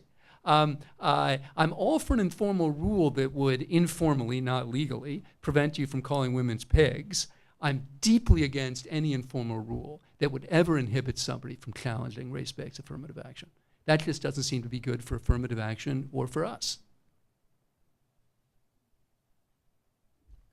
As an administrator, I would have a lot to say about this, but I think I do hear quite a lot of vocal objection to any kind of efforts of diversity in admissions. I think it's not hidden. I think university faculty tell me this straight up, that they're opposed to all of this, and I don't think it took the Trump administration to make this public, I think, as Crystal said. I mean, the thing when people say politically correctness, I said, just go on the internet and you can hear everything you want to hear and a lot of things you don't want to hear. So I'm just, and the percentages of faculty who speak out and not, it depends probably who's speaking to them, who's addressing them. They look at me, they tell me things they wouldn't tell everybody else. Maybe this, all of that, you know, so that plays into these things. So I'm going to let Mike speak, and then we have 2 questions already. Yes. We're going to take a few questions, and it's asymmetrical, so you don't get to have comments, you just have questions. And I'll be very quick. So in terms of like political correctness, I'm not in favor of it and by any means, but I am in favor of critical thinking, because I think political correctness sidelines critical thinking. And I think that's what we aim to do. And so you brought up the American Association of University Professors, and so they had a co-joint statement with the Association of American Colleges and Universities. And so at some point you say professors cannot do anything they want to do, but they can essentially say anything they want. And I would actually this time argue that they actually really can't say anything they want within the confines of the classroom if you're using the AAUP as a guideline. So for instance, and this is a highlighted piece of kind of the co-joined philosophy, teachers are entitled to freedom in the classroom in discussing their subject, but they should be careful not to introduce into their teaching controversial matter which has no relation to their subject, right? It goes further on to state, when they speak or write as citizens, they should be free from institutional censorship or discipline, but their special position in the community imposes special obligations. Hence, they should at all times be accurate, should exercise appropriate restraint, should show respect for the opinion of others. In addition, and again, this is where I continue to say that faculty hijacked this whole notion of academic freedom, because there is also no room for students' academic freedom as learners, right, to foster learning in the classroom. So the same group also actually developed a student academic freedom position. And so students should be free to take reasoned exception to the data or views offered in any course of study and to reserve judgment about matters of opinion. But they are responsible for learning the content of any course of study for which they are enrolled. So students also have the right to push back and protest even within the classroom. And see, to me, what I think is this is really about professors in a lot of ways not wanting to, again, grow professionally as professionals, as educators. And I would say this is also a small group. One of the things I do now is I facilitate conversations with faculty around issues of diversity and inclusion. And folks are coming, you know, because people are very thirsty for this knowledge. Folks generally do want to be better educators. So I think when we're talking about folks who are against or worried about academic freedom, I think it's the squeaky wheel in a lot of ways. I think it's a small percentage of faculty speaking the loudest on this issue. There's 2 comments. There's a comment there on the 4th row on the right, and then there's 2 other comments. So can we take them all 3? No, actually, I'm not right. There are 3 questions, not comments. Well, you've already infringed on our free speech by saying that we can't make a comment. So if you're looking for open dialogue, you're not going to get it, all right? That's number 1. So I am going to make a comment, and I'm going to ask you a question. Can you just be brief to respect I want to everybody else's say time, to please? Mr. Cohen that to say that those of us, and I still am involved, that emotions and politics were separate in the days of the movement in the 60s and the 70s, because I can tell you, I lived... the old left. What? The 30s. Oh, the 30s? Yeah, maybe to a certain extent, but I don't think it's quite that divided. But I have a question for you, and that is, Mr. Baer, I have a question for you. The DeVest kids had an action in the Bobst Library. Remember last semester, whenever it was. The letter that came out of, or it was, I guess, our president's, I can't really tell the difference between the past and the present presidents, but anyway, was a terribly insulting an illegitimizing piece of writing. It illegitimized every single social struggle that has ever happened in this country, and no change, unfortunately, has never come without a lot of human sacrifice. And I wrote back to those kids a letter, and I told them that this was absolutely abhorrent to me, and that, in fact, what you're looking for is, yes, let's pat them on the head and tell them to behave. That doesn't work. It does not work. And there's history on my side. So I take that. Thank you. And first of all, I'm hearing this, so I'm going to go back and look at this letter, and that's something of great concern, obviously, to everybody at this university, I would think. And I'll take it as a comment. So I'll take it as a comment. Thank you. There is another question over there to the right, and then one to the left here. So yeah, right there. No. Go ahead. Yes. Thanks. I'll try to be quick, but I wanted to say that I went to the University of Pennsylvania, and it was a great school. Better than all the others. my point, or I guess I have a question, and because I think one of the things that's being addressed here in such interesting ways is the kind of the lack of a forum, a kind of ongoing forum at NYU where faculty and students, administrators hear from one another on a regular basis. And one of the things that strikes me is the absence of a kind of vital newspaper on campus, right? And it's interesting that Robbie and John both were editors of their student papers. And I'm just wondering if anybody here reads the NYU paper on a regular basis. Two? There's also NYU Local, too. NYU Local Right, is a NYU. blog. Yeah, I read that. Okay. But I think that's an interesting point, right? That we have this sort of sense of contentiousness and a What do people read about this campus if they don't read? yeah, well, that's my point, right? I don't think that people do read about the campus, and so there's not a sense that there's a kind of conversation.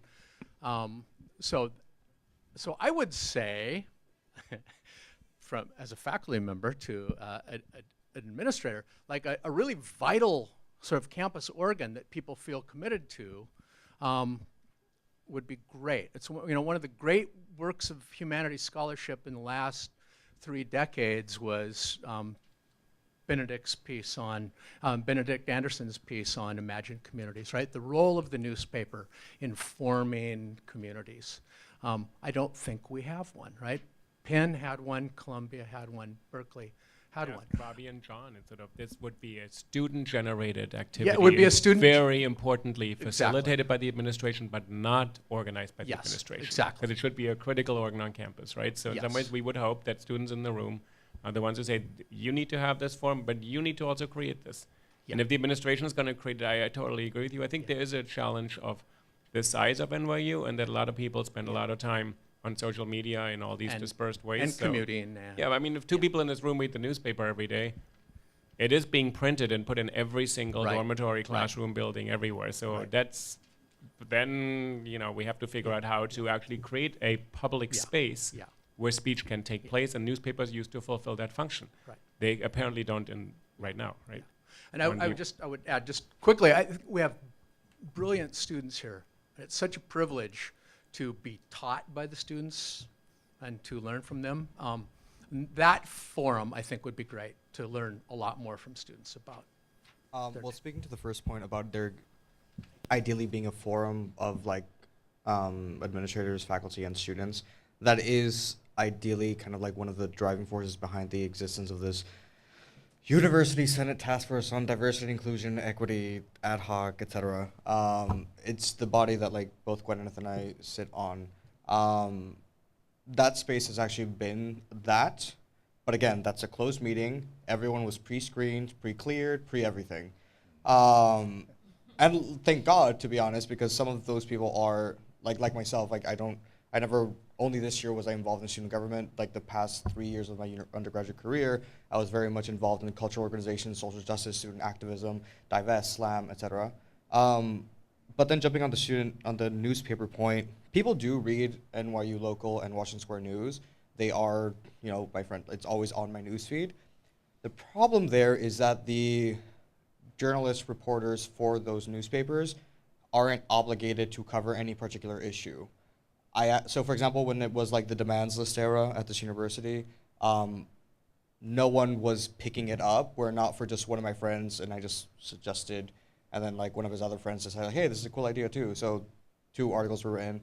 But otherwise, for whatever reason, the journalists involved in the school newspapers don't particularly focus on the student movements on campus, and I honestly can't tell you why.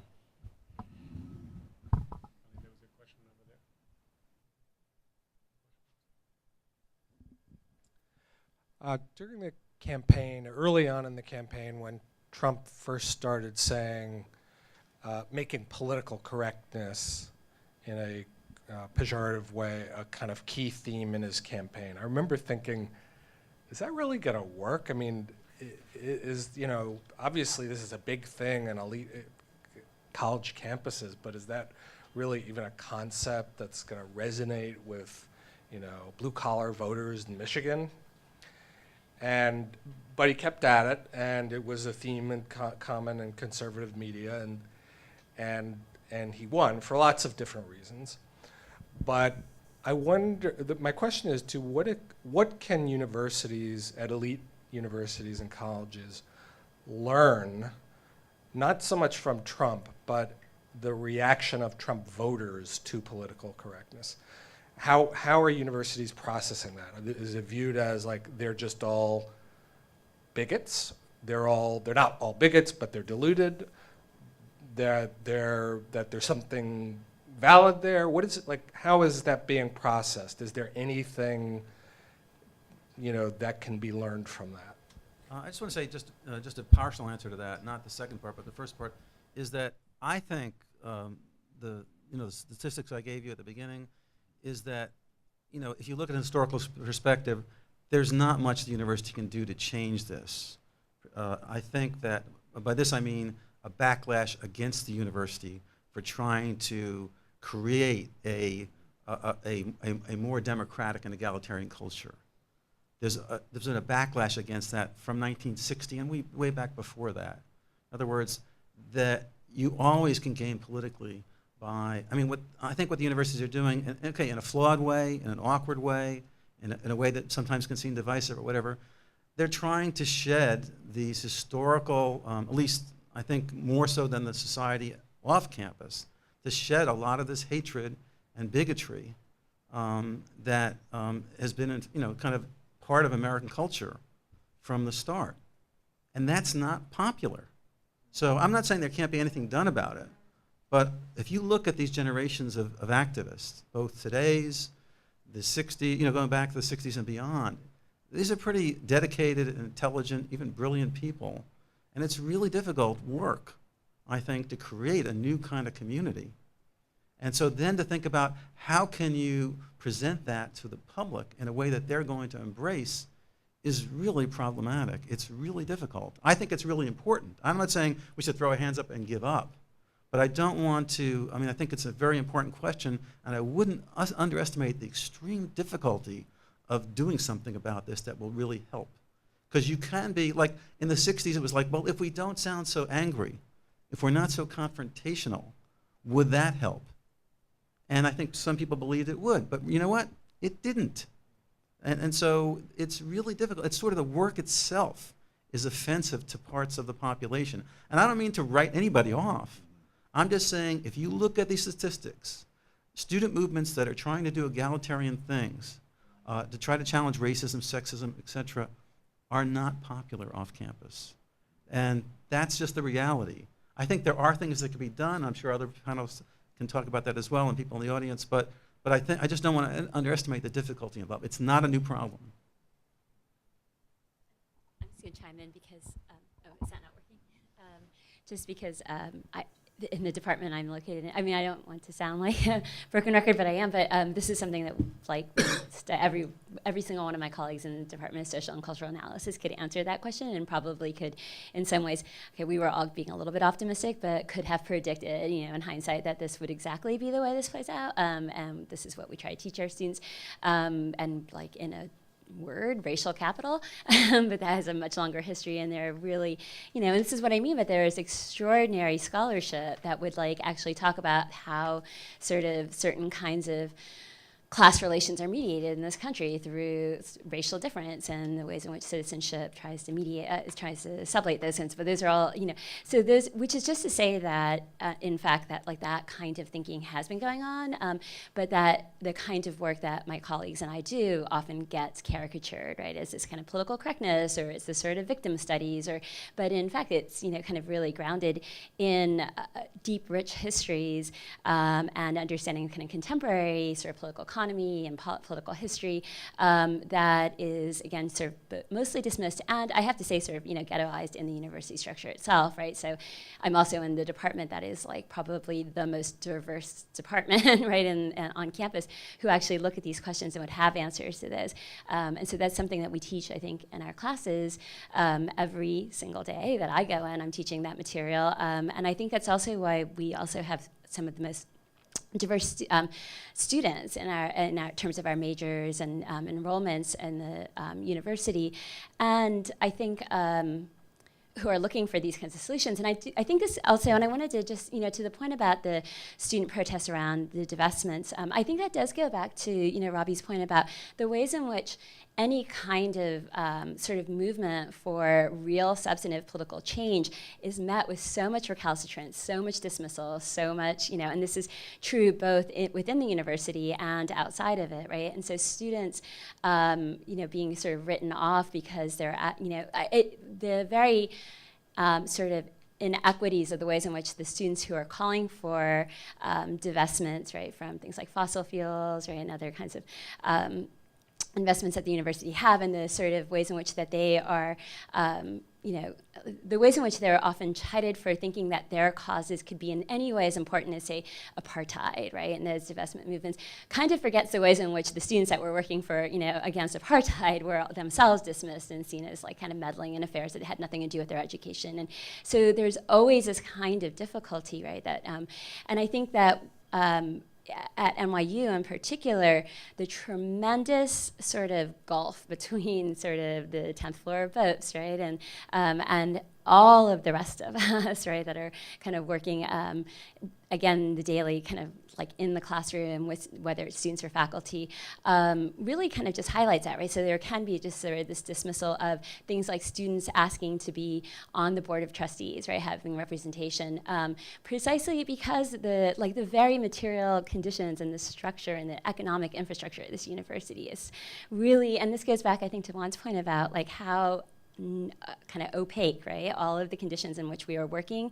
and studying are, and how little transparency, is given to, is provided to us, and how pretty much, everything we do is handed over to really an economic elite, right? The board of trustees who makes all of the decisions in our name. And I think this, I completely applaud that this, the idea of when we call someone a president and we use this sort of, language of representational democracy, right, to talk about administration is, really it's misnomers, right? It's not the way in which, that's not the way in which, and so the kinds of ways in which we think about stakeholders or constituencies, certainly there's a lot of lip service, but in terms of like actual material resources or actual like change, right, that takes place, we see it's much more recalcitrant.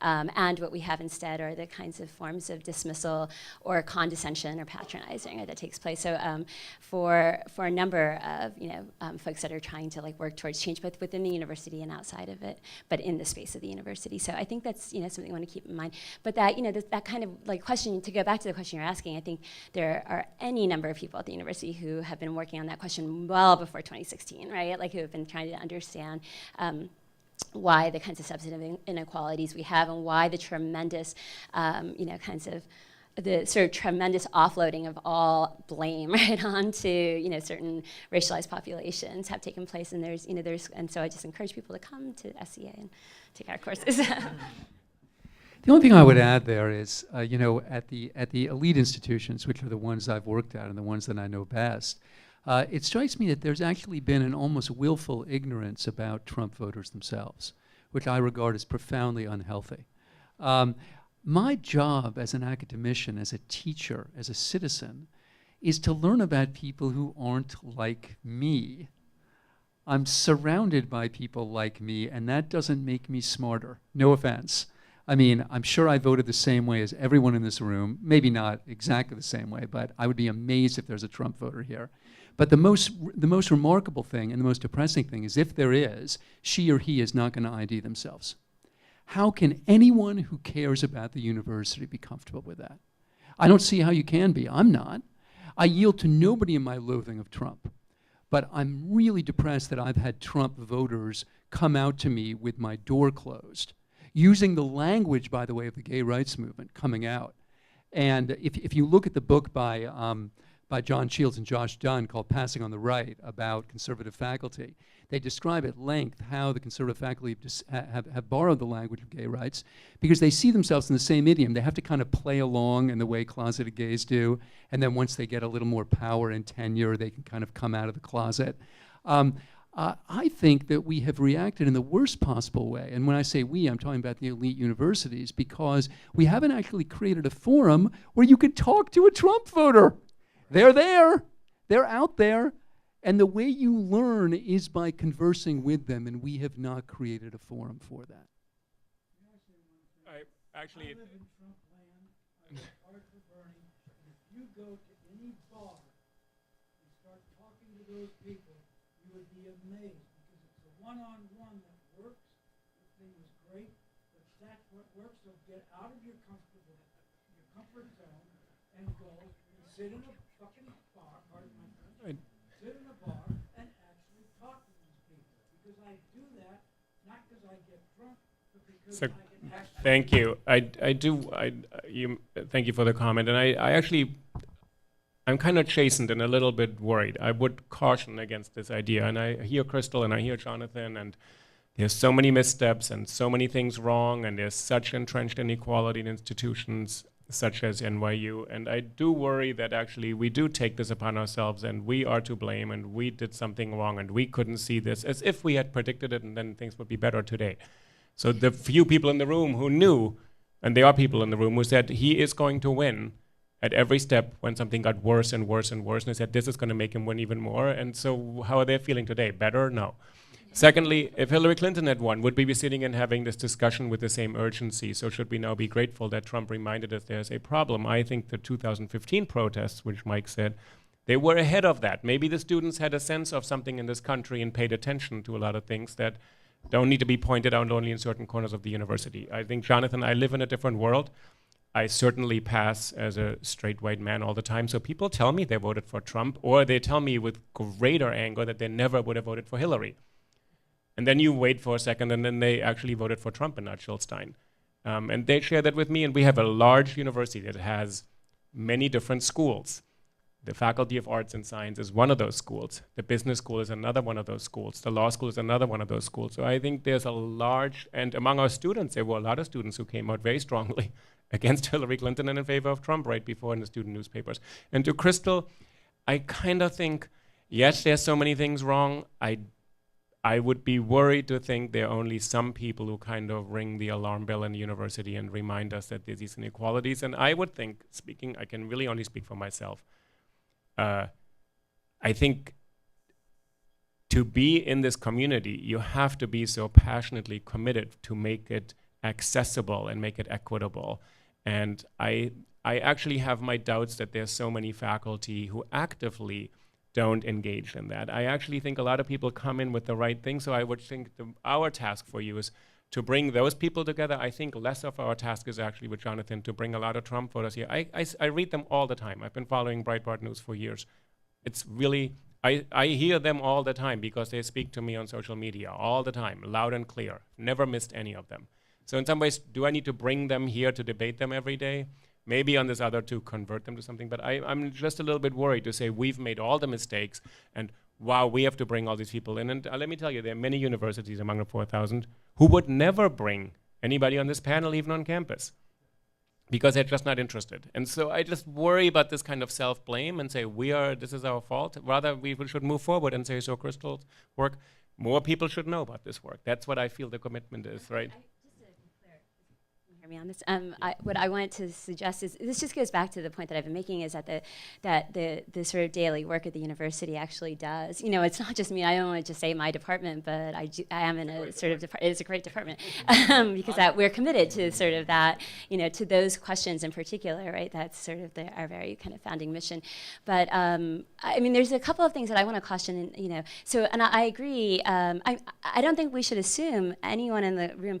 I very much grew up in Trump country before it was Trump country. None of this is a surprise. The kinds of backlashes, the kinds of questions I've been living and grappling with for 20 years or more of my sort of intellectual and academic life. I came to the fields that I came to precisely as a way of trying to understand what it was as a child of immigrants working up in a kind of working class community, what exactly was happening, what was I living through, what was, say, those injuries that I sort of bore. And I don't really think of myself as a sort of victim or someone who was injured, but I certainly was very hurt and confused when I was younger and needed the kinds of critical tools. So I don't think we should ever assume that just because we're at an elite university that, and this is what I find in my classrooms too, is, again, I think this is partly to do with where I'm located, but I have students that are coming from various enclaves of New York, kind of working many jobs, living at home with their families, and just trying to scrape by while getting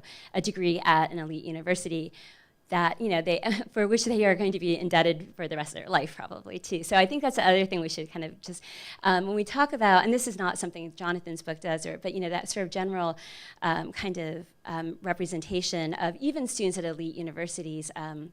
But I've also taught at sort of big state schools, and so I have seen, and in Utah of all places too. So I've worked with very different kinds of student bodies as well. And I think one of the things that we should just kind of keep in mind is that to the extent to which students are asking for certain things, I tend to think of this as a sort of the most sold out generation, right? In terms of when we think about millennials, these are the most indebted, in terms of their educations. These are ones with very, with the kinds of job prospects, right, when they go out. And this is part of what drives the kind of credentialing and the apolitical, right, what seems like an apolitical nature to to others from other generations.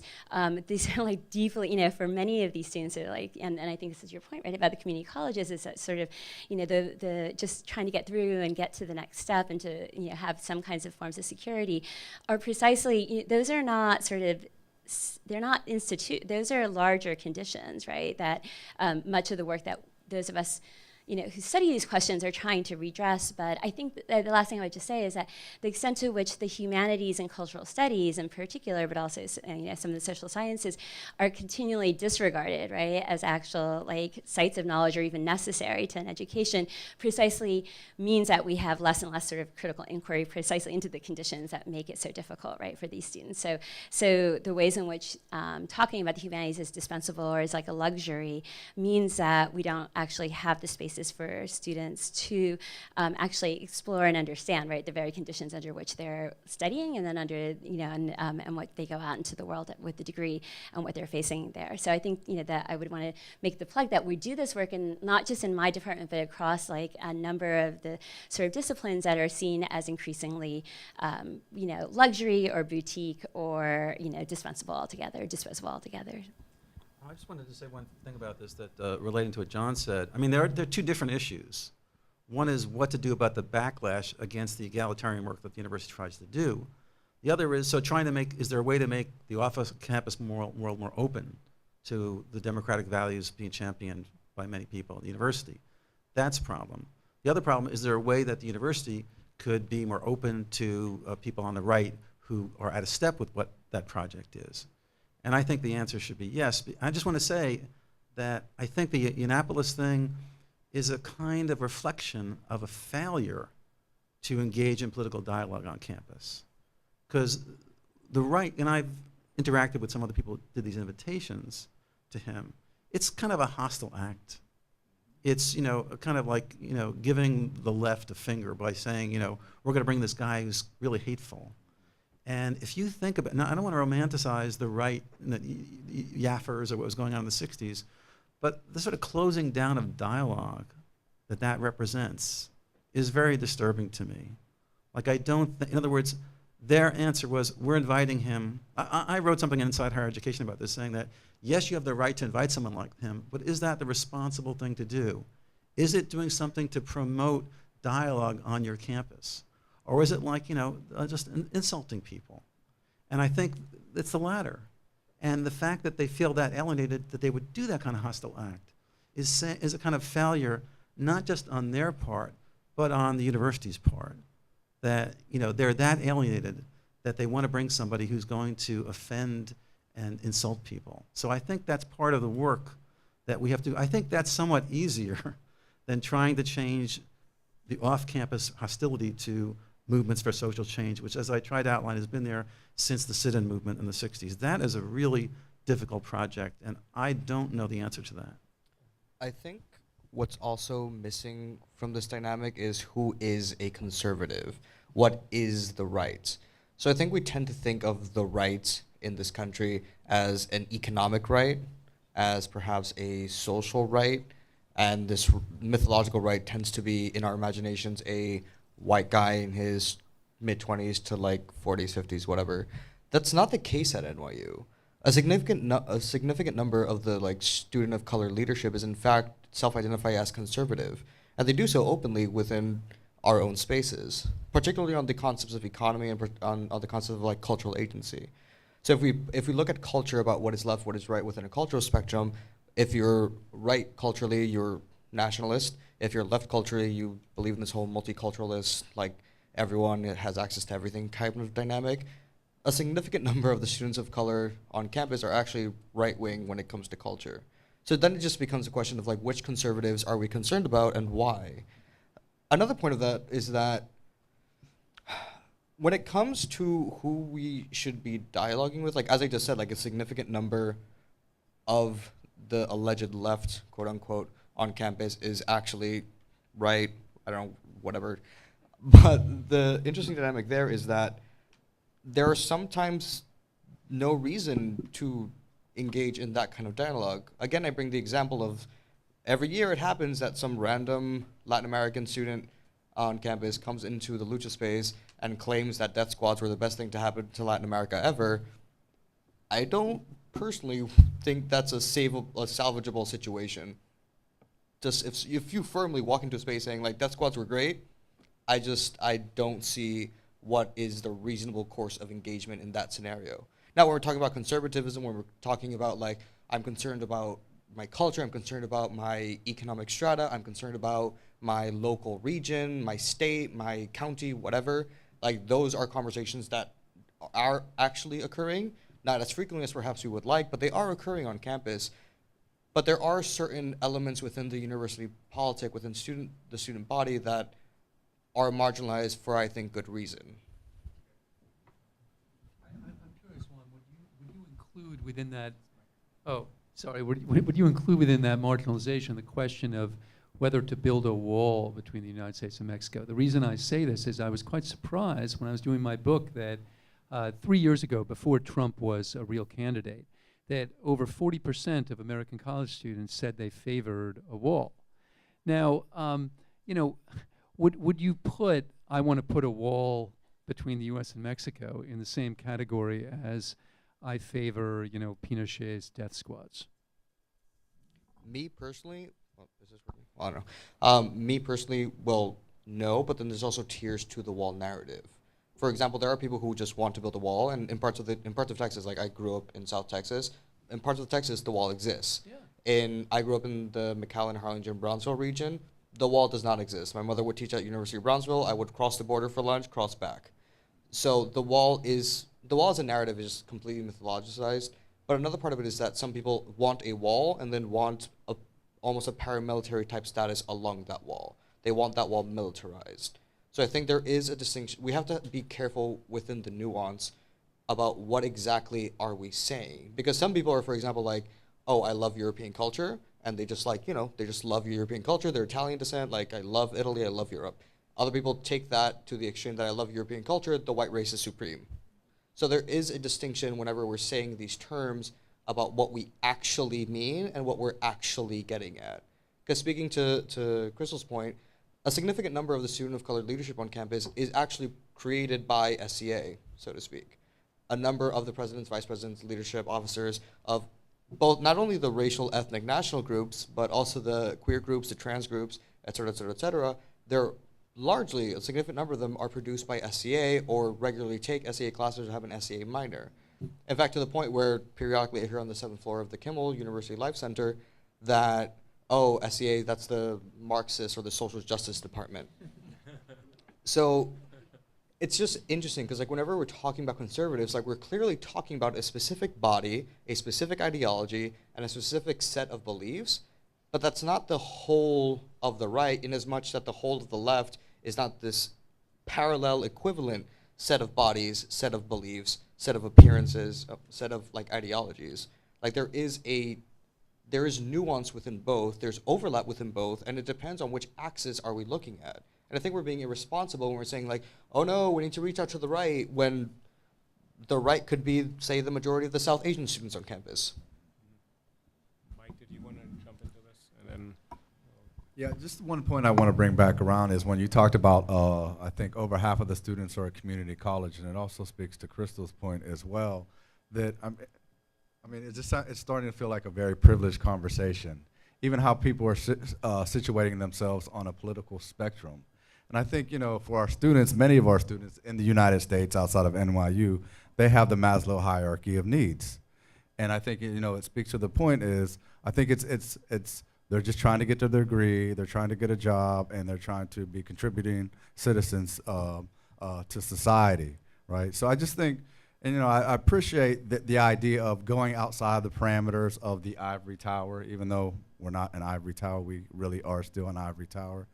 And so I know there's two trite examples. One is the Van Jones, the Dirty Truth, where he actually goes and speaks to Trump voters in rural communities. And one of the things I think we really chastise are folks who are single issue voters, right? And you know, for me, one of the things I think I just continue to challenge myself in terms of being like a single movement person. And I think it's really, if we can't build coalitions and alliances with groups outside of our own social identities, then we're in big trouble now. And so it does mean being, even though I am working class, reconnecting with my family members who are working class, who have voted for Trump, literally, and being able to have a conversation with them about what that means. And really just decentering myself in what it means to be an educated person of color, right? When I go back home, I'm the only educated person in my community, right? And so how do I interact with those folks? So I think, you know, real authentic relationship building is a really important way for us to move forward. And either it's gonna make a difference or not, but at least we have our own integrity that we can preserve, right? That is one thing that we can be accountable for. And I know this sounds cynical. I think of, as you were talking, Crystal, I think of this movie called I'm Gonna Get You Sucker by the Wayans brothers. And there's a moment where the protagonists go visit a Black Panther Party, it's actually now a defunct Black Panther Party community center. And the protagonist says, so what happened to the movement? And so excitedly the person says, well, the brothers went in and they were armed and they went into the government buildings with guns and then they came out with jobs, right? And I think that's what's happening a lot. Again, you know, I would still say overwhelmingly our students at NYU are depoliticized. When the Women's March happened, I think I don't have any of my residents here so I can talk about them.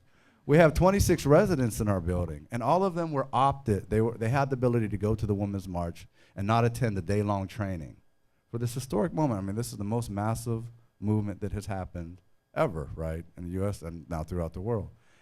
And none of them opted to go to the Women's March, right? So I think we just, you know, in terms of having a perspective, one of the things I really appreciate about your book is there is a perspective there, right? So we just can't assume that our students are all collectively working and protesting and mobilizing. And I think we also just, you know, have to be reflective reflective professors, reflective administrators. And then lastly, I just want to really be careful about the dichotomy we create when we talk about administrators and professors. And I see us falling into the trap, even in this conversation, right here. I think of this Stanley Fish article recently in Inside Higher Ed, where he talks about Milo Y, and he's like, well, this is administrator's job to kind of take care of maintain the circus that's happening, and we'll take care of our peer review business in the classroom, right? And I think we just really have to be, mindful of continuing to create that divisiveness. And we need to set the example of how we have some shared governance in terms of administration, faculty, and students. So Yuli told me that I'm supposed to have the last word, and it's going to be brief. First of all, I want to thank all of our panelists for taking this so seriously and for all of their insight. I would just like to add one comment about what Michael said. To me, what really resonated with what he said for me was this idea of authentic human relationships, which Robbie will remind you has a very profound history in student protest and really in the history of the American left. And in addition to everything that he said, I would encourage us to ask ourselves whether some of the languages and some of the politics that we're teaching our students actually promotes that ideal. So take the language of microaggressions, which I haven't really talked about. I mean, I did a deep dive on it, and it turns out that some of them are offensive because they highlight difference, i.e. where are you from, and the person is from America, but you're saying they're not.